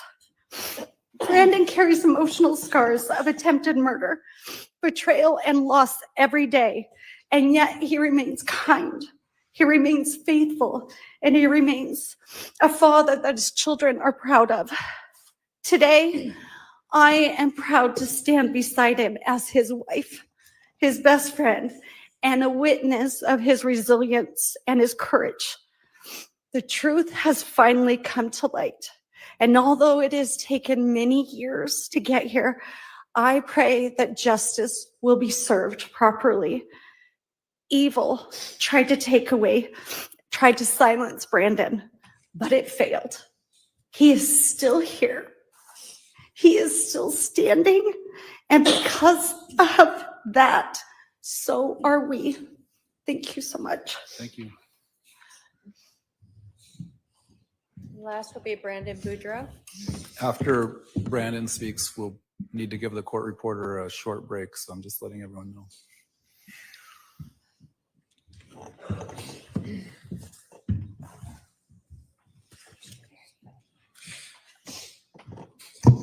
Thank you, Your Honor. I'm going to read my sister wrote a letter. She couldn't be here. I'm going to read her letter, and I'll. That's for Donnell. Yeah, for Danya. Thank you. Thank you. Hello, my name is Danielle Hackey. I am the oldest sister to Brandon Boudreau. 6 years ago, our world was rocked in ways none of us could have predicted. I am not unfamiliar with the criminal justice system. I worked within it for over 10 years, but it had never touched my life personally until it did 6 years ago. I watched as my brother Brandon had his entire life ripped apart with absolutely no warning. I watched him try to pick up the pieces of a life and family he had built and to try to bandage the broken hearts of his children with oh so many questions, while also navigating his own personal sorrow and heartbreak. I held him and cried with him and offered what little advice I could with all the love my big sister heart could give him. Then just a few months later, while I was 7 months pregnant with my third child and returning home from a doctor visit, I had my husband sit me down on the couch and ever so gently let me know that my brother had just been shot at. You see, my dad hadn't called me. He called my husband to tell him so that he could carefully and gently tell me what had happened. My world, as I knew it, was shattered. All of a sudden, I was living in a paranoid, anxiety-filled, fear-driven nightmare. As details emerged and my brother gained more information and knowledge, he reached out to see if he could bring his children to hide at our home for a while. There was no hesitation. We took them all in, but those few weeks were filled with terror. We stayed indoors with the blinds shut and the door securely locked. We did our best to entertain 6 children, ours and his, and keep them happy and as unaware of the situation as possible, while also monitoring our streets for any signs of those responsible for this. I no longer felt safe in my home. Leaving meant constantly checking behind and around me, making sure no one was following or watching us. We were on alert 24/7. Our entire family helped shuffle my incredible brother and his kids around, doing our best to ensure that they felt safe and were being loved and taken care of. This went on for months. Once those responsible were caught, we felt some relief. However, more details continued to merge, and my brother's life continued to get thrown for loops. Our family has come out of this closer, stronger, and more unified. We have held our tongues, never having spoken our truths, so as to allow the judicial system to do what it is designed to do, bring some justice to all of the victims. The big sister and me wanted nothing more than to take care of my little brother and his sweet children. I wanted nothing more than to fix everything and make it right. I obviously couldn't do that. I watched as my brother experienced the most horrible things and do so with grace, love, and humbleness that I don't know I would have had.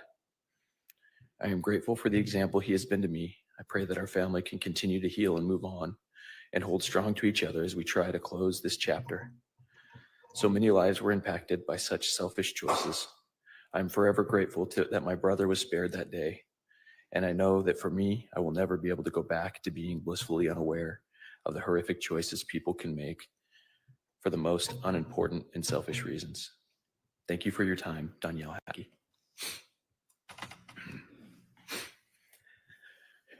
Your Honor, thank you for giving me my time today and for listening to all these people who are my family now and who have gone through this with me. On October 2nd, Lori Daybell, someone I considered family, conspired with others to shoot at me, an act that not only endangered my life, but it threatened to destroy the sacred family unit that I cherish for my children. Had this heinous crime succeeded, my children would have been left to face a lifetime of grief, robbed of the love, stability, and spiritual guidance I provide as their father. The betrayal by someone connected to my family has left me battling overwhelming emotions over the years. I felt fear, paranoia. I lived with constant vigilance. loneliness, regret, sadness, depression, anger, heartache, and embarrassment.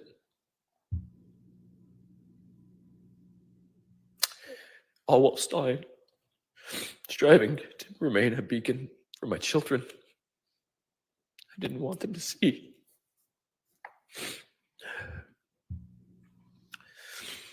The word family in Latin was used as a word for servant, familia. How beautiful to think of those who are family as those who we serve or who serve us freely without the thought of reward. I try to live this truth every day, serving my children with selfless dedication, nurturing their dreams, teaching them resilience, and providing a foundation of love. Lori Daybell's actions sought to tear me from the sacred role, leaving my children without the father who serves them with unwavering devotion. Trust is something that is intangible. It can almost, excuse me, it can almost be measured in interactions with others by the speed and comfort with which we speak. We can see this inside our families. When it's present, it creates beautiful, safe spaces where human beings can grow and feel loved. As a father, I strive to cultivate this trust, fostering a haven where my children feel secure to grow and express themselves. Had I been killed, this trust would have been shattered, leaving my children vulnerable to fear, uncertainty, and struggling to rebuild the safety that they deserve. I believe the family unit is ordained of God, and as such, it can be the most safe and sacred space we have in this life. I was raised in such a unit by parents who created this for me. And my life's greatest desire is that one day my children will look back and say that I created that for them. This divine calling gives me a drive to provide a nurturing and sacred environment for my children, mirroring the love I received. The choices that were made on October 2nd by Lori and others attempted to end my life. They threatened to rob my children of this God-ordained sanctuary, denying them the legacy and safety of love I strive to build. Research underscores devastating impact of losing a father in early childhood. 20 to 30% of bereaved children develop clinical depression or anxiety, grappling with abandonment. It can hinder their ability to form healthy relationships. My children would have faced these scars and many more. Their sense of security would have been destroyed. The violent act orchestrated by Lori would have taken this. Additionally, children who lose a parent experience academic setbacks, social withdrawal. Studies show that such children face socioeconomic challenges as adults, threatening the stable future I work tirelessly to provide. Besides my children, I have extended family for whom this conspiracy's toll I will never truly know. There's no measurement system for our grief, for our stress, for their pain and their trauma. They carry a burden that was no responsibility of their own. They're good people, all of them. But they showed up. They understood what family meant. They postponed work. They postponed life. They postponed fun. They even put out their own children and their own spouses. I had to ask them and their families to keep me safe and put them in jeopardy. I was scared to stay with them for months after they shot at me and kept trying to find me. I was continually pursued when I asked my new wife to marry me.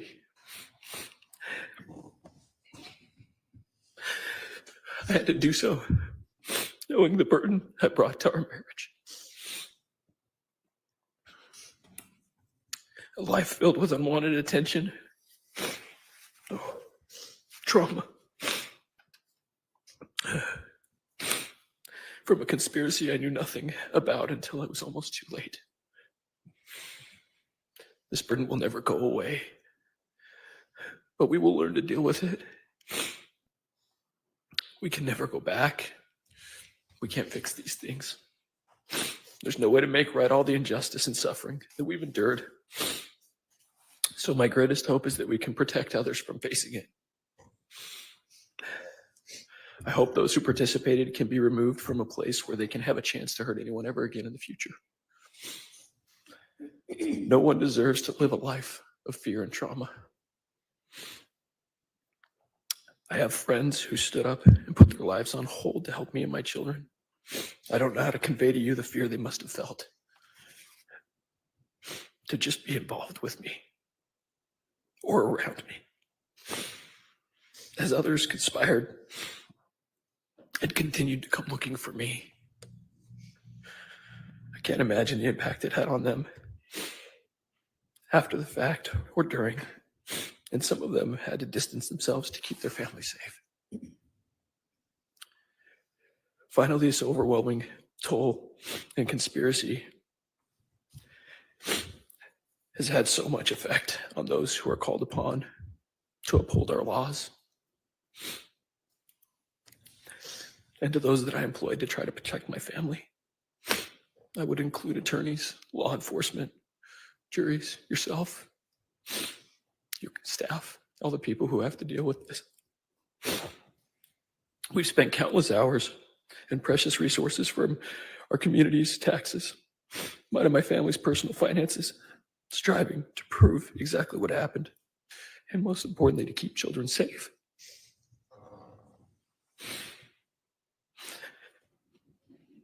All of this could have gone to more productive and beneficial things to help others, but it had to be diverted because of selfishness and self-centered conspirations.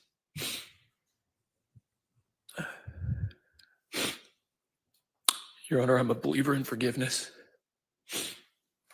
and I believe it can be relieving for people to let go of the feelings that I've been describing, to give them away to their Savior, so that there's more room for good feelings and things that can come in this life. I try to practice this. I'm not perfect at it, but I have found relief in it. But I do not believe that this means that we can trust those who commit crimes to continue to have freedom that they had before. I choose to forgive Lori for myself so that I can be able to be a better father to those children I described. Be a better husband for my new wife. A better son and brother to these wonderful people who came.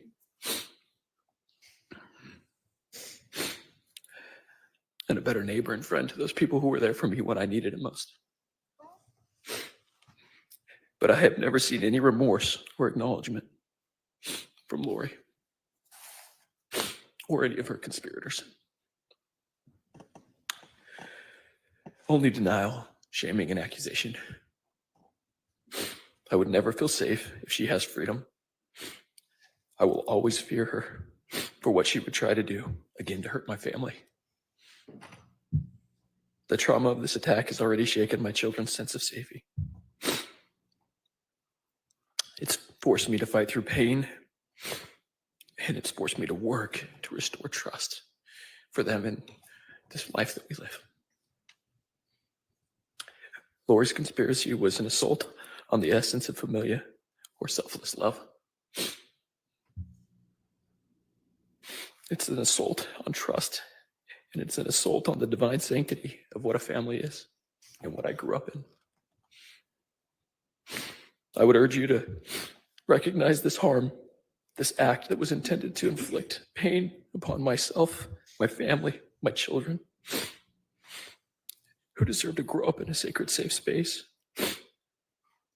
And I would ask you to protect us. As I let go of those angry feelings and all of those things, I would ask you to protect us, keep us safe, keep these people who deserve it safe. And I just ask that and thank you. Thank you. We're going to take a short recess of about 10 minutes. You may wish to remain in the courtroom in your seats, but if you do need to use the restroom, you might want to do that at this time. All right.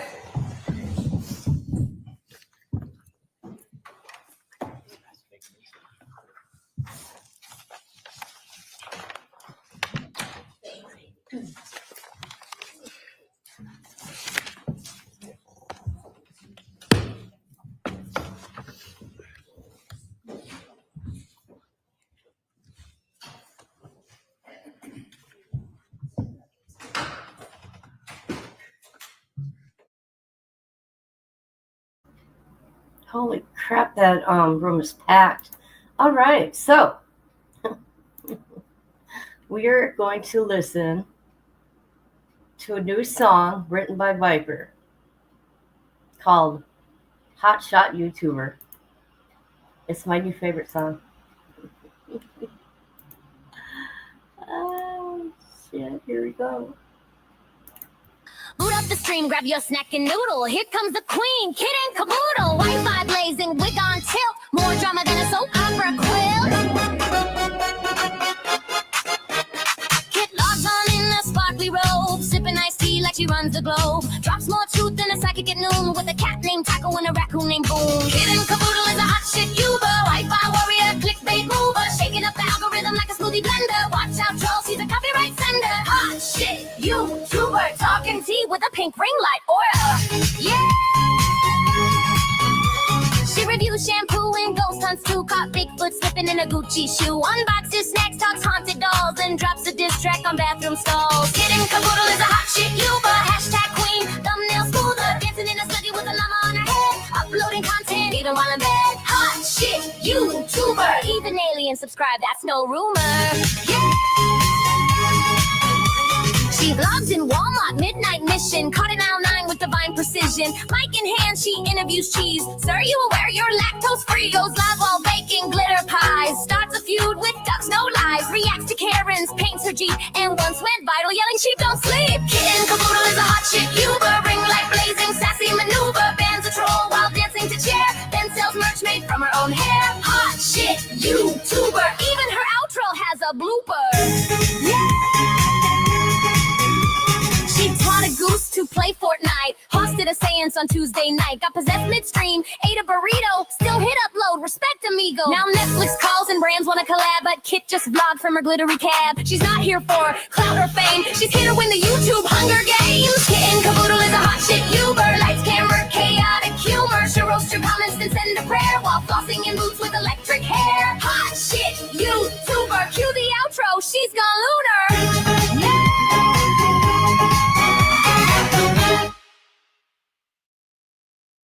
Oh my God, I love it. It makes me laugh.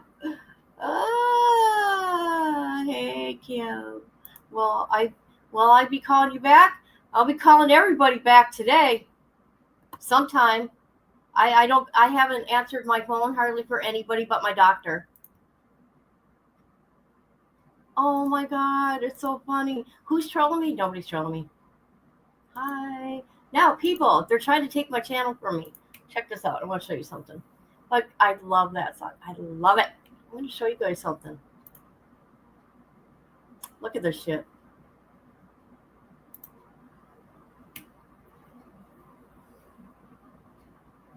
We want to let you know our team reviewed your content and we think it violates our sex and nudity.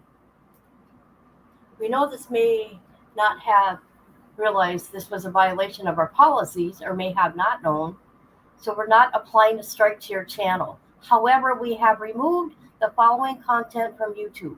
Thumbnail on video. I said what I said and I stand on it. Oh. Oh. Oh. Oh. Oh. Oh. Oh.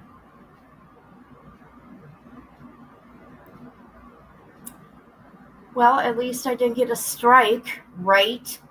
Right? Jesus.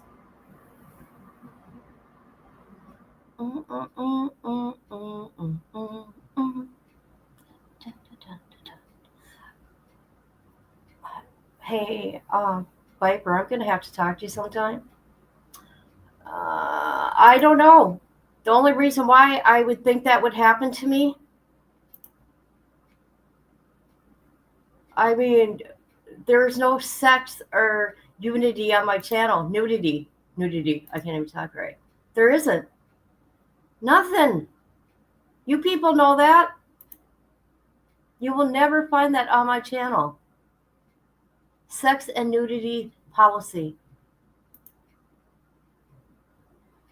Hold on a minute. Let me take this comment down. It's like, God, leave me alone. Leave me alone. This is the only thing that was on the thumbnail. Right there. People just leave me alone. I don't come to your channels and bother you. I don't even know if it's anybody on social media like YouTube. Okay. I don't know who it is. So I speculate I know, but that's all I can do. Ever. Never, ever, ever, ever, ever. My last video. I know. I'm having a really, really hard time, and every day it keeps getting worse for me. Where am I?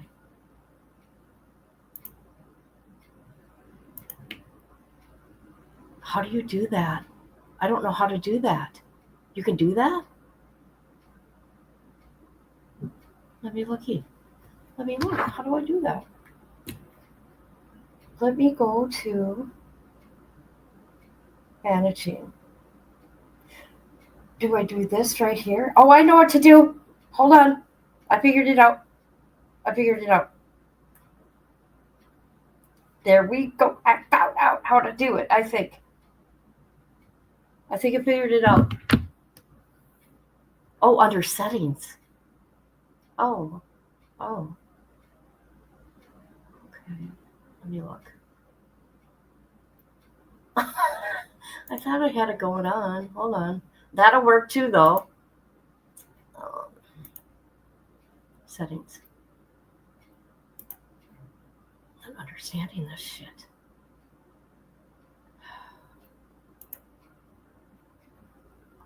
Permissions. Invite.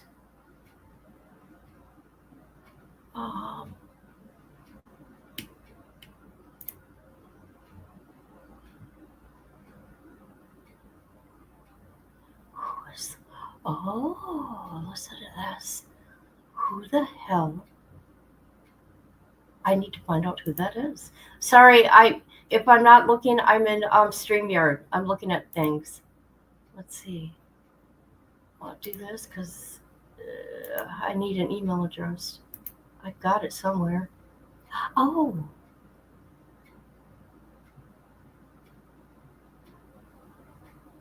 Manage permissions. Go live. Delete.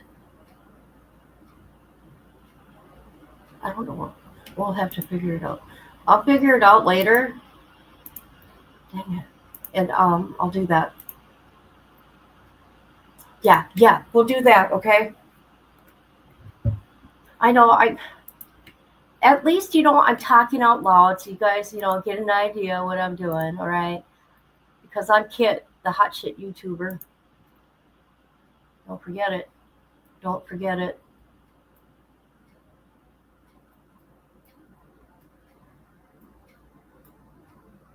Tippy, why does everybody got to do anything for you? You reach out to Viper, woman. Viper. Hold on. There we go.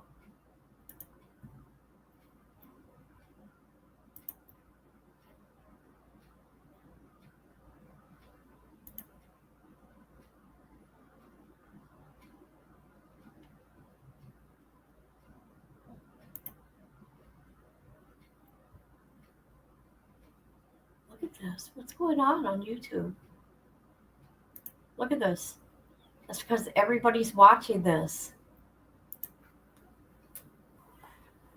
Voting, voting, voting. You need to start sending me your contact so I can save what you said. What? You know what? Oh, I'm lost. I'm lost. It don't even matter at this point, right? I'm just lost. I'm lost. Here we go. Okay, this is my opinion. Oh, I was going to talk about Lori. Hold on. I think Lori has an illness. I think she's got. Please be seated. Never mind. Never mind. I'm sorry.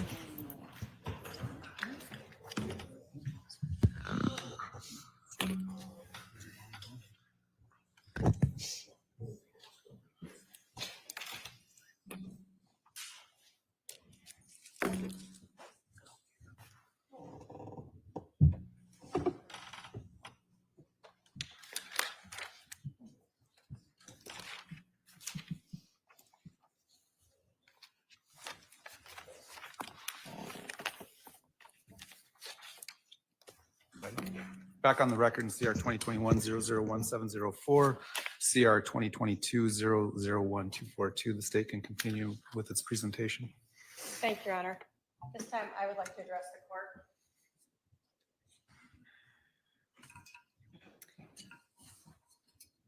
Lori Vallow Daybell, in the jury trial for Charles Vallow, told the jury that the case and murder was about a family tragedy. In her next trial, she told the jury, again in the shooting of Brandon Boudreaux, that this was a tragedy. And while she's been in custody, she has agreed to speak to the media 4 times. And she has again spouted off that this was a family tragedy. A tragedy is a disastrous event, a calamity, a misfortune. Synonyms for tragedy are accident, catastrophe, disaster, misfortune, or mishap. A family tragedy does not involve premeditation. A family tragedy does not involve the intentional killing of a person. A family tragedy does not involve working with an accomplice to commit first-degree premeditated murder. And a family tragedy does not involve conspiring with others to kill. Lori Vallow Daybell has evoked the words family tragedy, but her actions show her to be a cold-blooded murderer.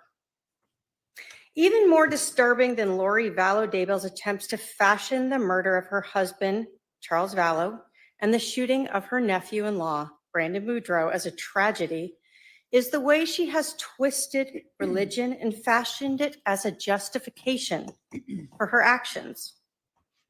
The reality is this defendant is the same as every other murder defendant. The motives we usually see in murder cases, money, sex, are exactly what motivated this defendant for the murder of Charles and the attempted murder of Brandon. Although this defendant denies it, her text messages and her own actions show that these were her motives. Lori Vallow Daybell's motive for helping to try to kill Brandon Boudreaux was to help Melanie, the woman who called Lori Vallow mom and called Chad Daybell dad or daddy. Just like with Charles, Lori and Chad used their twisted religion to claim that Brandon was dark, possessed, and therefore his death would be justified. Brandon's death would have given Melanie money, the same motive as with Charles. The only difference was this money was for Lori's, quote, daughter, Melanie. The court has presided over these 2 trials and has heard all of the evidence. The court has accepted the verdicts from both juries. And this court accepted this defendant's admission of statutory aggravating factors in both cases, the presence of an accomplice, the use of a deadly weapon, and for Charles's trial, the infliction of emotional harm on Charles's family. The court is legally permitted to find any other aggravating factors and to give each of them the appropriate weight or value. Emotional harm is a very strong aggravating factor that exists for both Charles's family and Brandon and his family. But how do you give the appropriate weight or value to the aggravating factor of emotional harm? The defendant admitted it exists, but that doesn't provide this court with the facts to really weigh the harm that this defendant sentenced these families to. So I want to start first with Charles's family and their emotional harm. Charles Vallow has 5 siblings. He has nieces and nephews. He has 2 sons from his first marriage, Cole and Zach. He had JJ and Tylee and Colby, and he had so many friends. You've heard from Charles's sisters and brothers. Charles regularly visited them. He talked with them regularly, and each sibling has suffered extreme harm as a result of this defendant. We didn't hear from Bobby today, one of Charles's brothers. When I first spoke with Bobby, he told me a story of March of 2019. Charles was visiting. Bobby talked to Charles, and Charles told him that Lori was trying to kill him and that she was going to kill him for his insurance money. Bobby told me how Charles was crying as he spoke and how difficult it was for him to talk to him about this. Bobby told me how much he misses Charles and that it felt like someone had cut off an arm or a leg. That's the pain that he suffers to this day. When I spoke with Charles's brother, Jerry, I learned how Jerry looked up to his brother and literally followed him around as a child. How they shared a love of baseball, and Charles, who was a semi-pro, tried to help his brother learn to be a better player.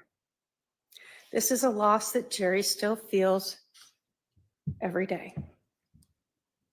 When I spoke with Charles's sister, Susan, she told me a story about how close her son was to his Uncle Charles, and the reaction that he had when she had to tell him that his Uncle Charles had been killed, how it devastated him.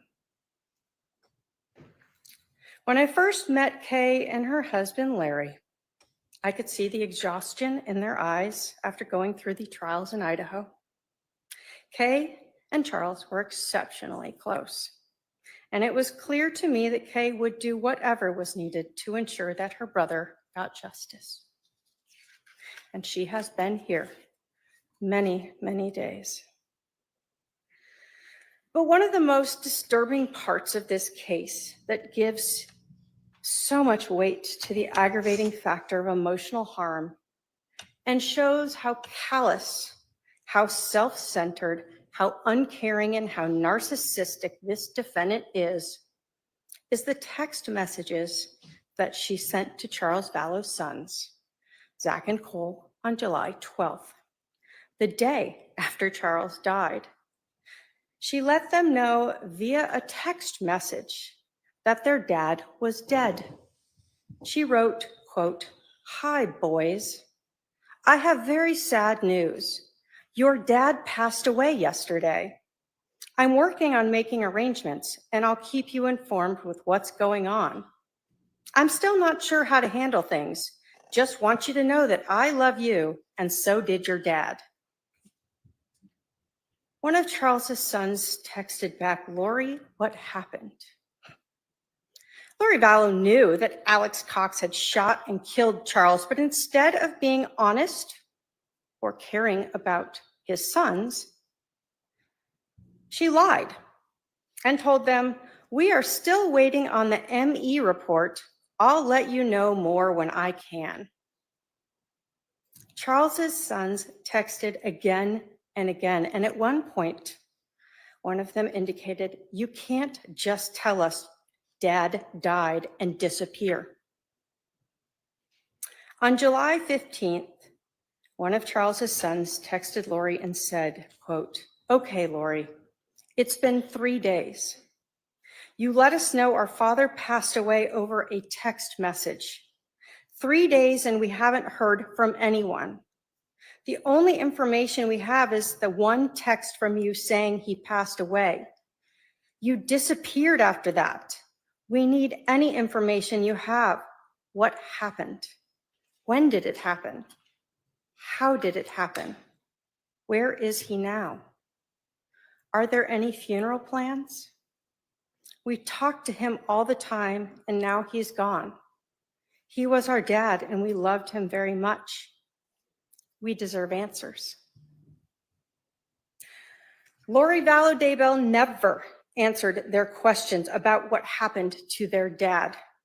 Instead, she lied to them and said she was planning to cremate Charles and take all of them to Hawaii to spread his ashes. Instead, this defendant FedExed Charles's ashes to Louisiana and took Chad Daybell to Hawaii.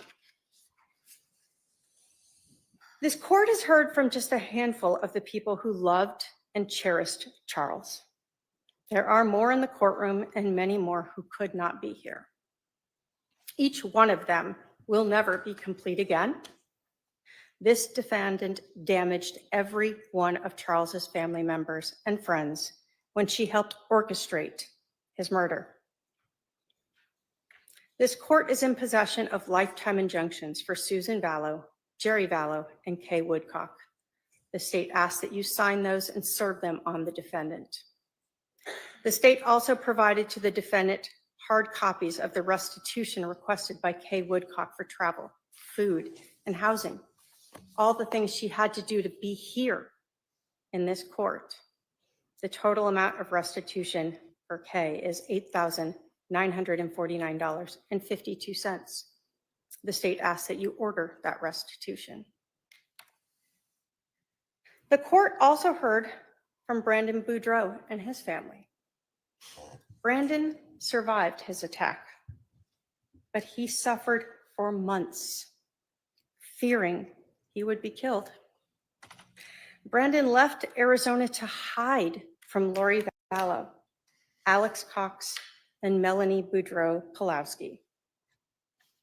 Brandon is the person who tied this case to Charles's murder, and he alerted the police when he saw that Chad Daybell's wife had died, and he knew all of these things were connected. Imagine living in absolute fear that you could be shot and killed at any given time by people who were your family. Knowing a bullet had hit your car just a couple inches above your head. This is the emotional harm that this defendant thrust upon Brandon and his family.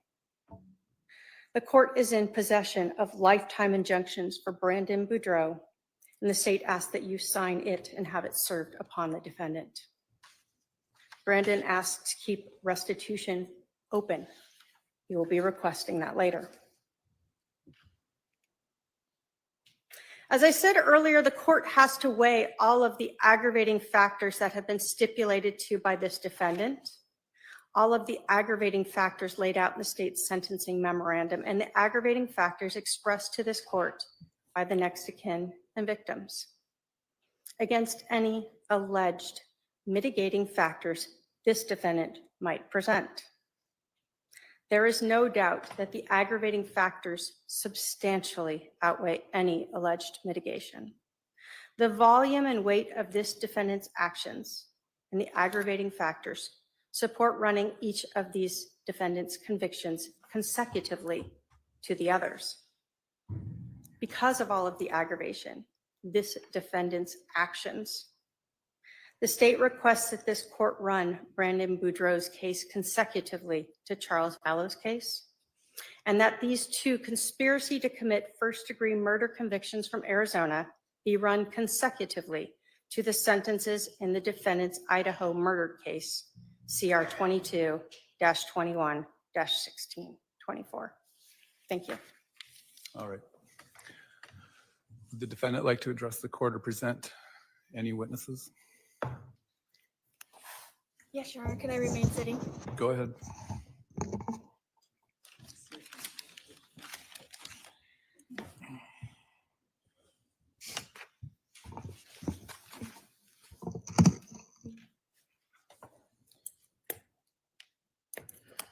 Representing myself at these two trials was a constitutional right that I exercised.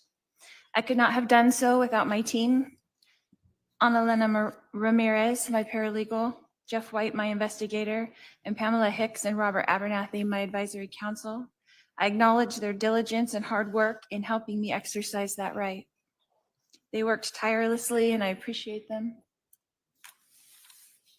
Representing myself, I have learned much about the law through this process, and I'm grateful for the knowledge that I have gained. Knowledge is eternal, and it is only love and the knowledge that we acquire in this life that we take with us into the next. I have studied the rules of law, case law, and the like. I was amazed and enlightened as my understandings were completely changed from before I started this process. Before this long court journey, I only had basic understanding of the judicial process.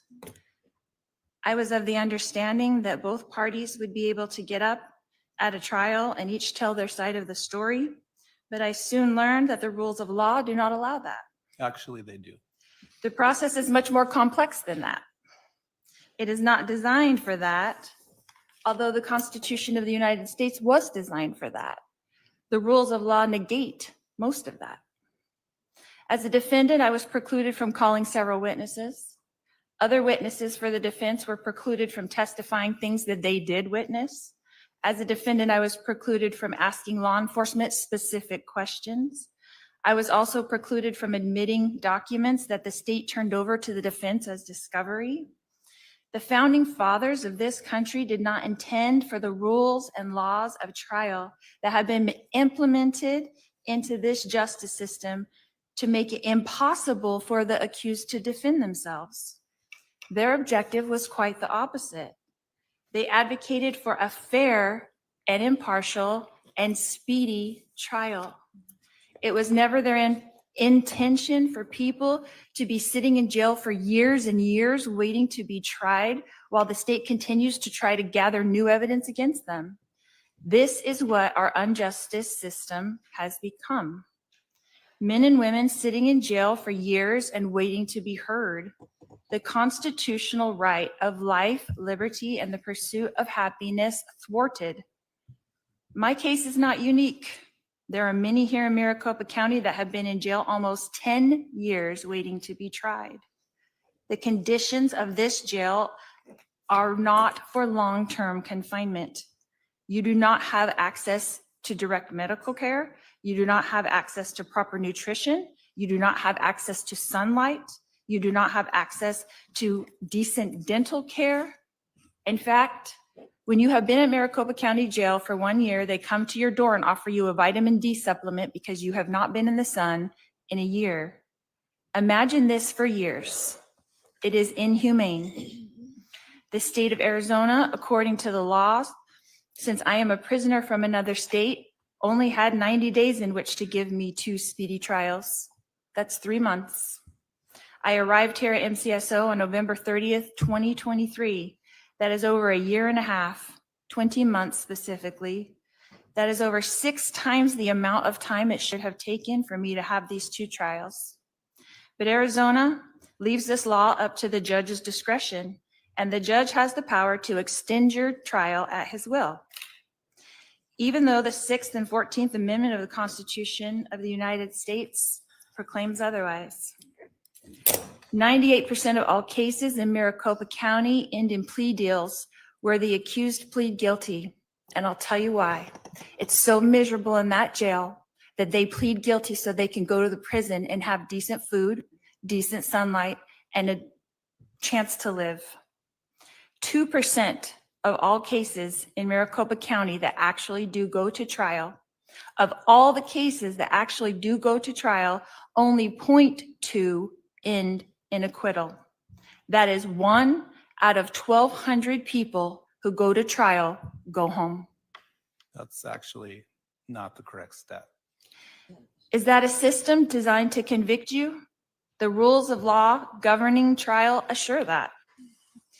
As you witnessed in my 2 cases, the judge supports the state to achieve this outcome. So here we are, the state of Arizona has accomplished its intention. 1, to extradite me from Idaho. 2, to convict me. And 3, to add to my ledger of lifetimes. The state used countless taxpayers' money to transport me, house me, millions of dollars to wrongly convict me on 2 charges that they made sure judicially that I could not defend myself against. I know political aspirations, raises, and job promotions were at stake. So congratulations. I was convicted in the media long before I went to trial. We all know that there was no way for me to come to Arizona and get a fair, impartial, or speedy trial. And now that fact has been proven. The state of Arizona brought me here when I was already serving 5 life sentences. Now I will serve 7 life sentences. Will that be enough? Will that be enough? I want everyone to know that I mourn with all of you. I am sorry for your pain. Losing those close to you is painful, and I acknowledge all of the pain, and I do empathize. I feel it too. If I was accountable for these crimes, I would acknowledge it, and I would let you know how sorry I was. But I have witnessed for myself what it is like to leave this mortal existence and return home when I temporarily died in the hospital giving birth to my daughter, Tylee. When our spirit leaves our body and we return to the pure energy state in the spirit world, we immediately no longer feel hate, anger, envy, or resentment. I promise you. We come to earth to experience these emotions, but these emotions are immediately replaced by a blissful, heightened sense of peace, love, joy, and well-being. The moment our spirit leaves our body, we feel more alive than we ever did on earth. And we have deep empathy for those we have left behind. We do not want our loved ones to grieve or be sad. We know that they will because that's a mortal experience, but they come to comfort us. We immediately know the minute you leave your body, you are aware of who you are, why you came to earth, and that we will all be together again soon, and that this separation is only temporary. All of the cares and pressures and problems immediately melt away. And after comforting our loved ones, we move on with our eternal life, continuing to pursue knowledge and wisdom and understanding in eternal progression. Heaven is a very busy and happy place where everyone is engaged in projects that they love to do. That includes Joshua, that includes Tylee, that includes Tammy, that includes Charles. No one there, none of these people are seeking revenge or justice. So although we miss our loved ones, and I do too, I assure you that they are busy and happy and peaceful. I have felt the kind of contentment that they feel now, and I try to duplicate that here. So whether I'm giving 5 life sentences or 7 life sentences, I will continue to try to uplift and help and strengthen those around me. It does not matter where you serve on earth as long as you do it with love. It doesn't matter if I'm given 7 lifetimes or the death penalty like my husband. What things look impossible to man are easy for Jesus. Jesus tells us in the Bible not to judge, but this whole entire justice system is just that.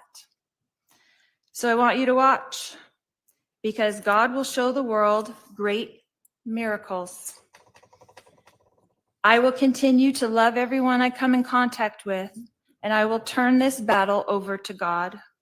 If this is God's battle, then the math doesn't matter. 7 lifetimes or the death penalty doesn't matter. God's miracles will abound. When a soldier goes off to war, he is a soldier. When a soldier comes back from war, he is a warrior. And Jesus is in the prisons.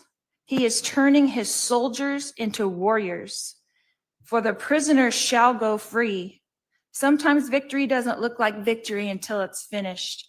Prisoners who have been told that they will never go free will be free. And I want you to expect miracles, and I want you to watch for them, because you will see.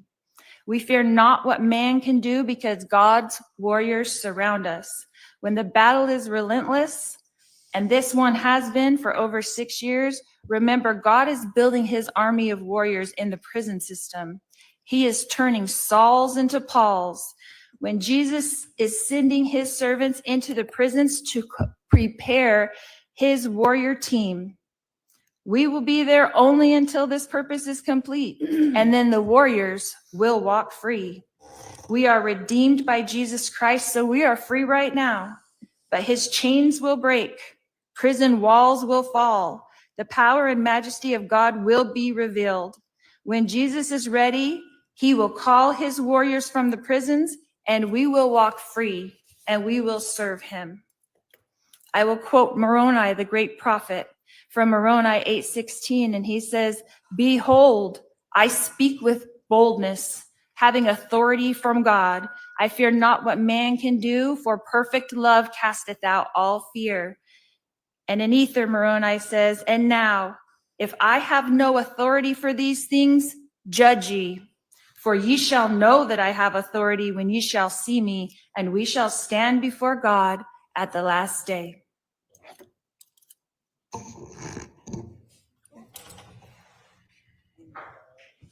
Do you have anything else? No. Wow. Wow, wow, wow. In this day and age where truth seems to matter little to our talking heads on the news and to our politicians, I'm proud that this trial court and through our jury trials, we draw on the collective wisdom of jurors to determine the truth. As I said in my jury instructions to the jury, it is their job to determine the truth. The defendant spent several minutes talking about statistics and being prevented from presenting her side, and that is not the truth. Maricopa County is a court of innovation. We virtually screened hundreds of jurors, and we kicked off jurors from service that had ever even heard of Lori Vallow. So when she says that she couldn't get a fair trial in Maricopa County, that is not the truth. Your cases involved 24 separate jurors who deliberated and reached verdicts on these 2 cases. They represent a broad cross-section of society, which means these 2 verdicts represent the decisions of our community, not the view of a single person, not the view of a single prosecutor, and not the view of a judge. The collective decision-making of juries helps to reduce individual biases and errors in judgment. 12 jurors in the first case unanimously agreed that proof beyond a reasonable doubt established you conspired to kill Charles Vallow. And 12 separate jurors in the second case, again with no prior knowledge of you whatsoever, no knowledge of your notoriety, unanimously agreed you conspired to have Brandon Boudreau killed. Many people have asked why the state bothered to extradite you and bring you to Arizona, given the sentences that you received in Idaho. Trials are not just about seeking accountability or punishment from those who have committed crimes, but to give the victims of crimes justice and acknowledgement of the impact of being a victim. Justice demands not only recognition of the pain inflicted, but a firm response that upholds the dignity of every victim harmed by the actions of someone who has shown blatant disregard for humanity. You've left a wake of destruction stretching from Louisiana, across Texas, Arizona, up to Idaho and back again. Anytime a person victimizes a single individual, the ripple effects of their actions extend far beyond the immediate harm. And you have not victimized just a single victim, but many. You've shattered lives, you've undermined trust, you've sowed fear in the hearts of many. I can't imagine what Brandon and his family went through for those months, hiding, Charles's family wondering who's next. Is someone coming for them? Jenny said a lot of the things I was already going to say to you, Brandon. I'll just touch on a couple of them. I had wondered during the trial whether you suffer from survivor's guilt, and she confirmed that for me today. I also remember looking at you in the back of the courtroom trial, and just, you have this look about you of a wounded individual. I hope you can heal someday. To Charles's family, I just wanted to share with you that I'm sorry for your loss. Charles seemed like a great all-around guy. One of the exhibits that was put up during the first trial, I noticed something. He and I share the same birthday. So I'll remember him on my birthday.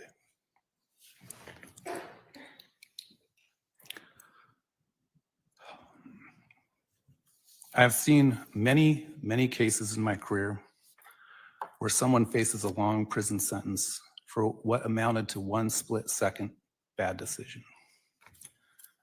You are not that person. The amount of contemplation, calculation, planning, manipulation that went into these crimes is unparalleled in my career. Your powers of manipulation are profoundly destructive, one that undermines trust, distorts truth, and can erode the very foundations of healthy relationships and society. The impact of your manipulation has been devastating, insidious, and far-reaching, and perhaps still unknown. One can't help but wonder if Alex died as a result of the extraordinary burdens that you placed upon him. No one will ever know. You preyed on the vulnerability of those around you, JJ, Tylee, Alex, Melanie, others. And today I heard about Colby. You specialized in exploiting the empathy and goodwill of others, turning those virtues into tools of control and harm. I think that over time, as a result of being subjected to your manipulation, those people lost their sense of self and their ability to distinguish truth from falsehood. In the face of such profound damage, a long prison sentence is not merely a punishment. It is a necessary affirmation that our society values justice, protection, and the sanctity of human life. You just referenced a Bible verse or a verse recently about the prisoners shall go free. That is not a literal verse. That is a verse about people that accept Jesus can be in prison and they will go free when they die and go to heaven. But it will take an act of God for you to go free. In short, you should never be released from prison. Eventually, the camera that you seek out so much, the media requests, will lessen over time and you'll fade into obscurity. The state has requested that I find additional aggravation. The court does find that in CR 2021-001704, the offense was committed in the expectation that you would receive pecuniary gain. In the CR 2022-001242 case, the court finds the emotional harm suffered by Brandon and his family to be immeasurable. The sentences on those aggravating factors alone will be justified. The state also asked to find an aggravating factor of a prior felony conviction within 10 years of this offense. However, I'm hesitant to do that just because of the way that statute reads, that the offense had to be committed before the date of the offense on these two crimes, which it wasn't. So the court will decline to find that aggravating factor.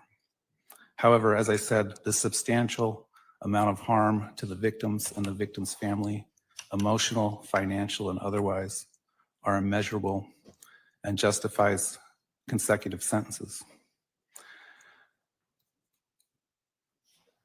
Ms. Vallow, what's your position on Ms. Woodcock's restitution request of $8,949.52? I just received it from my advisory council and I'd like to get a chance to look at it. So I know that the restitution from Brandon hasn't been turned in yet. So we'll look at that and I can discuss it with my advisory council. Would you want to waive your appearance for a restitution hearing in the future and have your counsel handle that? I don't see why I couldn't appear by Zoom. I think my request would be just to leave, not waive her appearance at this time, but if there ends up being some restitution hearing, I can reach out to her and decide if she wants to be here for that. I'm not going to have her extradited from Idaho for a restitution hearing if she wants to appear. So that's my issue here. She may be able to appear virtually. I don't know. Because at this time, we don't have the restitution from Mr. Boudreaux, so. All right. I'm going to set a status conference regarding restitution as to Kay Woodcock. We'll set that in a few moments. If you agree to it prior to that date, we'll vacate it. If not, we'll have to talk about setting a restitution hearing. The court will also, at the request of Brandon Boudreaux, issue a lifetime injunction that prevents you from having any form of contact whatsoever with him for the rest of your life. The court will also issue an injunction on behalf of Susan Vallow, Kay Woodcock, and Jerry Vallow that likewise prohibits you from having any form of contact with them for the rest of your life. You'll be served with those injunctions later today. In each case, it's ordered that you pay a $9 victim compensation fund assessment, a $20 probation assessment, a $2 victims' rights enforcement assessment, and a $13 criminal penalty assessment. Although it's largely symbolic, the court's going to impose the maximum fine allowable for each case. It's ordered that you pay a $150,000 fine plus a 78% surcharge on each case. Those total fines on each case is $267,000. I know the law says that you can't financially benefit off your crimes, but in the event that somehow you did, those restitution amounts or those fine amounts are out there that can be paid. As to count 1 in CR 2021-001704, the court orders you to be sentenced to life in prison with the possibility of parole after serving 25 calendar years. This sentence would run consecutively to the District Court of the 7th Judicial District of the State of Idaho in Fremont County, case number CR 22-21-1624. As to count 1 in CR 2022-001-242-001, it's ordered that you be sentenced to life in prison with the possibility of parole after serving 25 calendar years. That sentence also, due to the number of victims you've created in the two cases, the immeasurable harm you've inflicted on many, it's ordered that that run consecutive to CR 2021-001-704. Because these sentences are consecutive to one another and consecutive to the Idaho case in which you are currently serving a sentence, you're giving 0 days credit for time served. You have the right to appeal from the orders of the court and to have a lawyer represent you. If you cannot afford a lawyer, one will be appointed for you. If instead you want to represent yourself in your appeal, you must file a written waiver no later than 30 days after the filing of your notice of appeal. If you cannot afford copies of the necessary records and transcripts, they would be provided for you at no cost. If you want to appeal, you must file a notice of appeal within 20 days of today, or you lose that right. If you want to petition for post-conviction of relief, you must file a notice within 90 days from today, or within 30 days after the appellate court issues a mandate affirming the judgment and sentence in your direct appeal. whichever is later, or you would lose that right as well.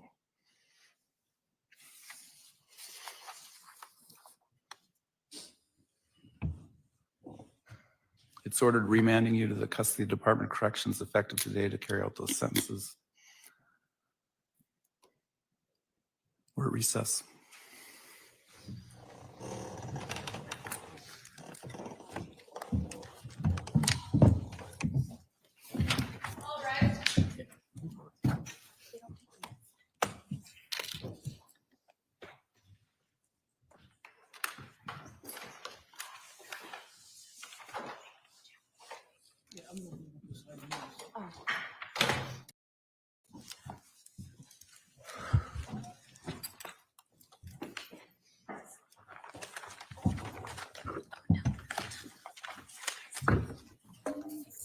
Lori, you're out in prison. We can't do that. Let's go. Everyone out now. Who did she wink at? Wow.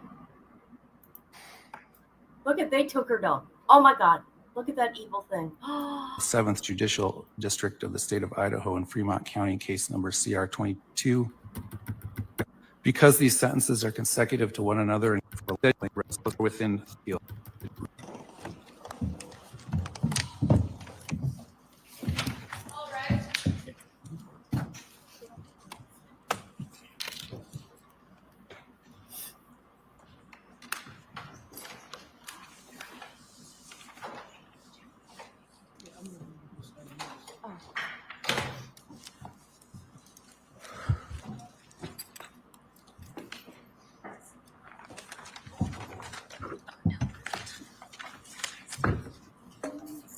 Lori, you're out in prison. We can't do that. Let's go. Everyone out now. Wow. Wow. Okay. So anyways, I've been live for a long time, but. Okay, where am I here? Now, I mentioned right now, they're going to get her shit, and she'll be back on her way to Idaho. They're done with her. Done. I'm very disappointed. I thought by now she would take. This is what I think. In Lori's head, no, I don't know. In Lori's head, because she didn't do it per se physically, right? But it was from her orders, right? Well, actually, it was from Chad's orders, right? To Lori's, whatever. So she thinks in her crazy head that she did not do this, or because she wasn't there. However, in my opinion, I'm not 100%. This is what I think with JJ. We'll never know. I think she drugged him with some kind of medicine to make him sleepy. That's just my opinion. I don't know. But also, I ain't no doctor, so don't go there with me, people.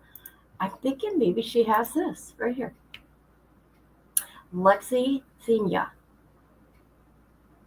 Because you have not seen her cry or anything. Guys, check it out. Look it up, okay? I'm not going to go through all this. I swear, I think she has that. She can't cry. She don't ever cry. I've never seen her cry. No, let me take it back. I did see her cry one time. Do you guys recall when she cried? I do. She cried when she got charged with the body after the bodies were found of the kids, and Colby and his wife were on Zoom, and they thank you. They were on Zoom, and when he started talking, she started tearing up. That's when Mark Means was her attorney. So yeah, there's that. I don't know. That's just my opinion, people. I don't know. Damn, that was crazy. All right. I'm going to play my new song from Viper, okay? And when I get around to it, I'll be making a video.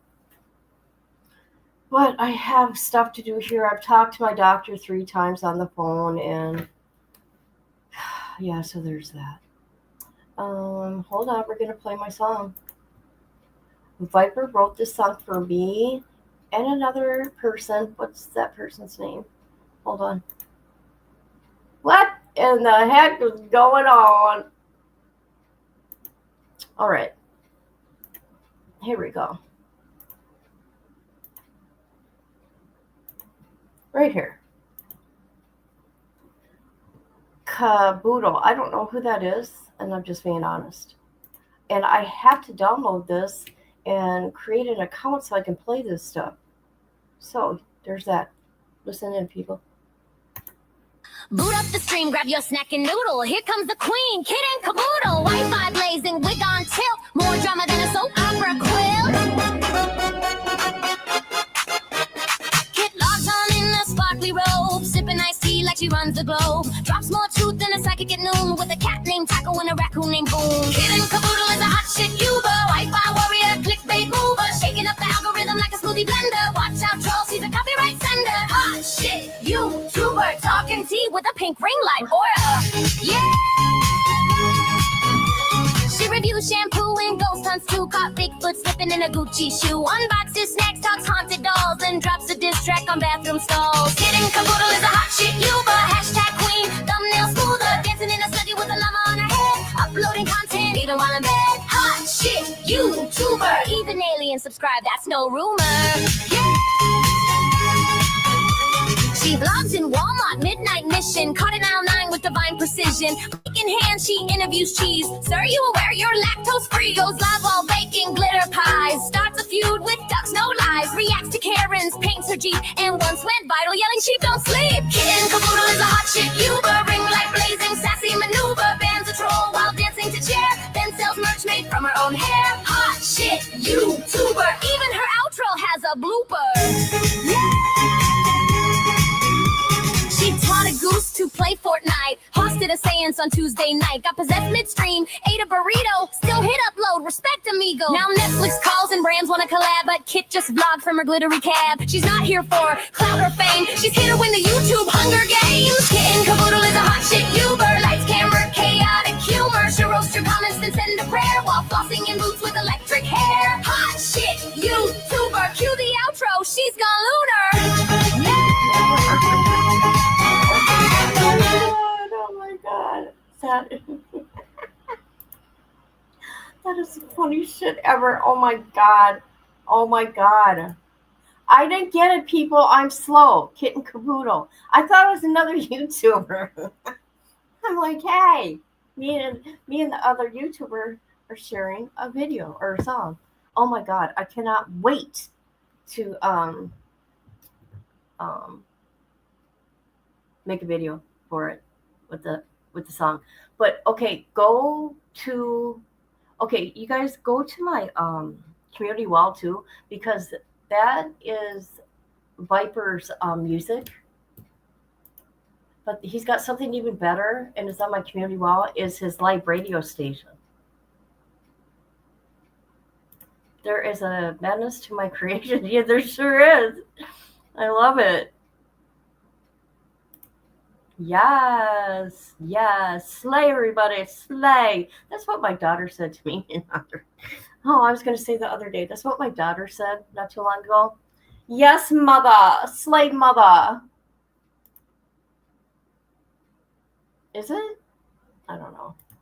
If you want to really cry, I wrote this for a friend. Uh-oh. Let me get on YouTube.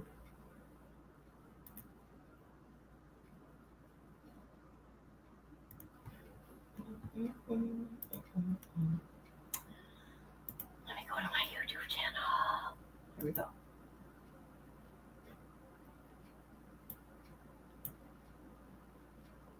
Do you like my name, Michelle?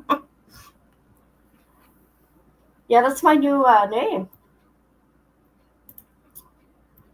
Oh, where's my string here? There we go.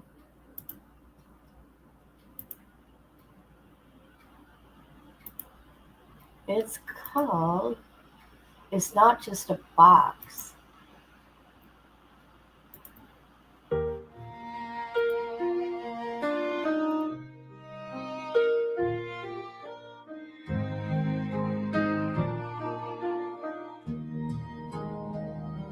They say it's just a box made of cardboard and tape, but it holds more love than this heart can take. It's memory sealed with a mother's grace, a whisper from heaven, a smile on her face. She was told at 16 she'd never know the sound of little feet or faces that glow. But God had a dream and placed it inside a blue-eyed boy with her spirit and pride. She filled it with tokens, small and true, each one a moment she saved just for you. A Mickey Mouse watch, a note, a song, proof that a mother's love lives strong. It's not just a box, it's her heartbeat and light, a gift for her sons through the silence of night. It holds every prayer, every tear that she shed. Even now she's near, though she rests with angels instead. So hold it close when the world feels too much. It's more than a box, it's her eternal touch. Zachariah, she saw you before you were born, in a dream where hope and love were sworn. She spoke your name before she ever knew that one day her arms would cradle you. Jeremiah, her joy, her shining flame. You carry her laughter, her strength, her name. She started the box when you came into life. Each item a thread of her love and strife. It's not just a box, it's her heartbeat and life, a gift for her sons through the silence of night. It holds every prayer, every tear that she shed. Even now she's near, though she rests with angels instead. So hold it close when the world feels too much. It's more than a box, it's her eternal touch. 18 years and you still reflect the very soul she did protect. She'd be so proud of the man you became, carrying kindness that still bears her name. To most these are things with no real weight, but they're pieces of her, of love and faith. Each breath you take, she's walking near, a guardian angel whispering, I'm still here. It's not just a box, it's her heartbeat and life, a gift for her sons through the silence of night. It holds every prayer, every tear that she shed. Even now she's near, though she rests with angels instead. So hold it close When the world feels too much, it's more than a box. It's her eternal touch. She taught you to love, to forgive, to be kind. Even in silence, her lessons unwind. Through caramel cakes and birthdays gone by, her love fills the air like stars in the sky. It's not just a box, it's her heartbeat and light. A gift for her songs through the silence of night. It holds every prayer, every tear that she shed. Even now she's near, though she rests with angels instead. So hold it close when the world feels too much. It's more than a box, it's her eternal touch. So today it's yours, passed down with care. The weight of a love beyond compare. She may be gone, but her soul never stops, living forever and above, in more than a box.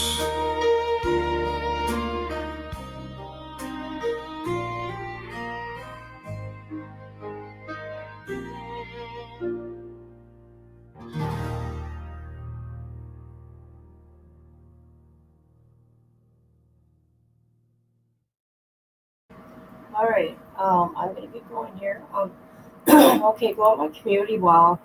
You know what? I just gotta put this in my description. All this music here, follow the link. This is Viper's music that he writes. He's a writer, and he's got a radio station too. That's a 24-hour live. I don't know how he does it, but there you go. Right? Good job.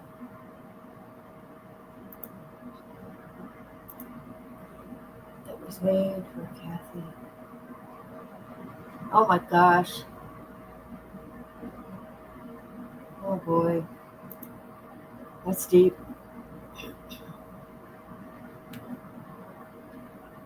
All right, I'm gonna go. Thank you everybody for being here. Anybody watches the replay, I love you all, and I'll see you later. But yeah, I'm just gonna go for now. Okay, love you.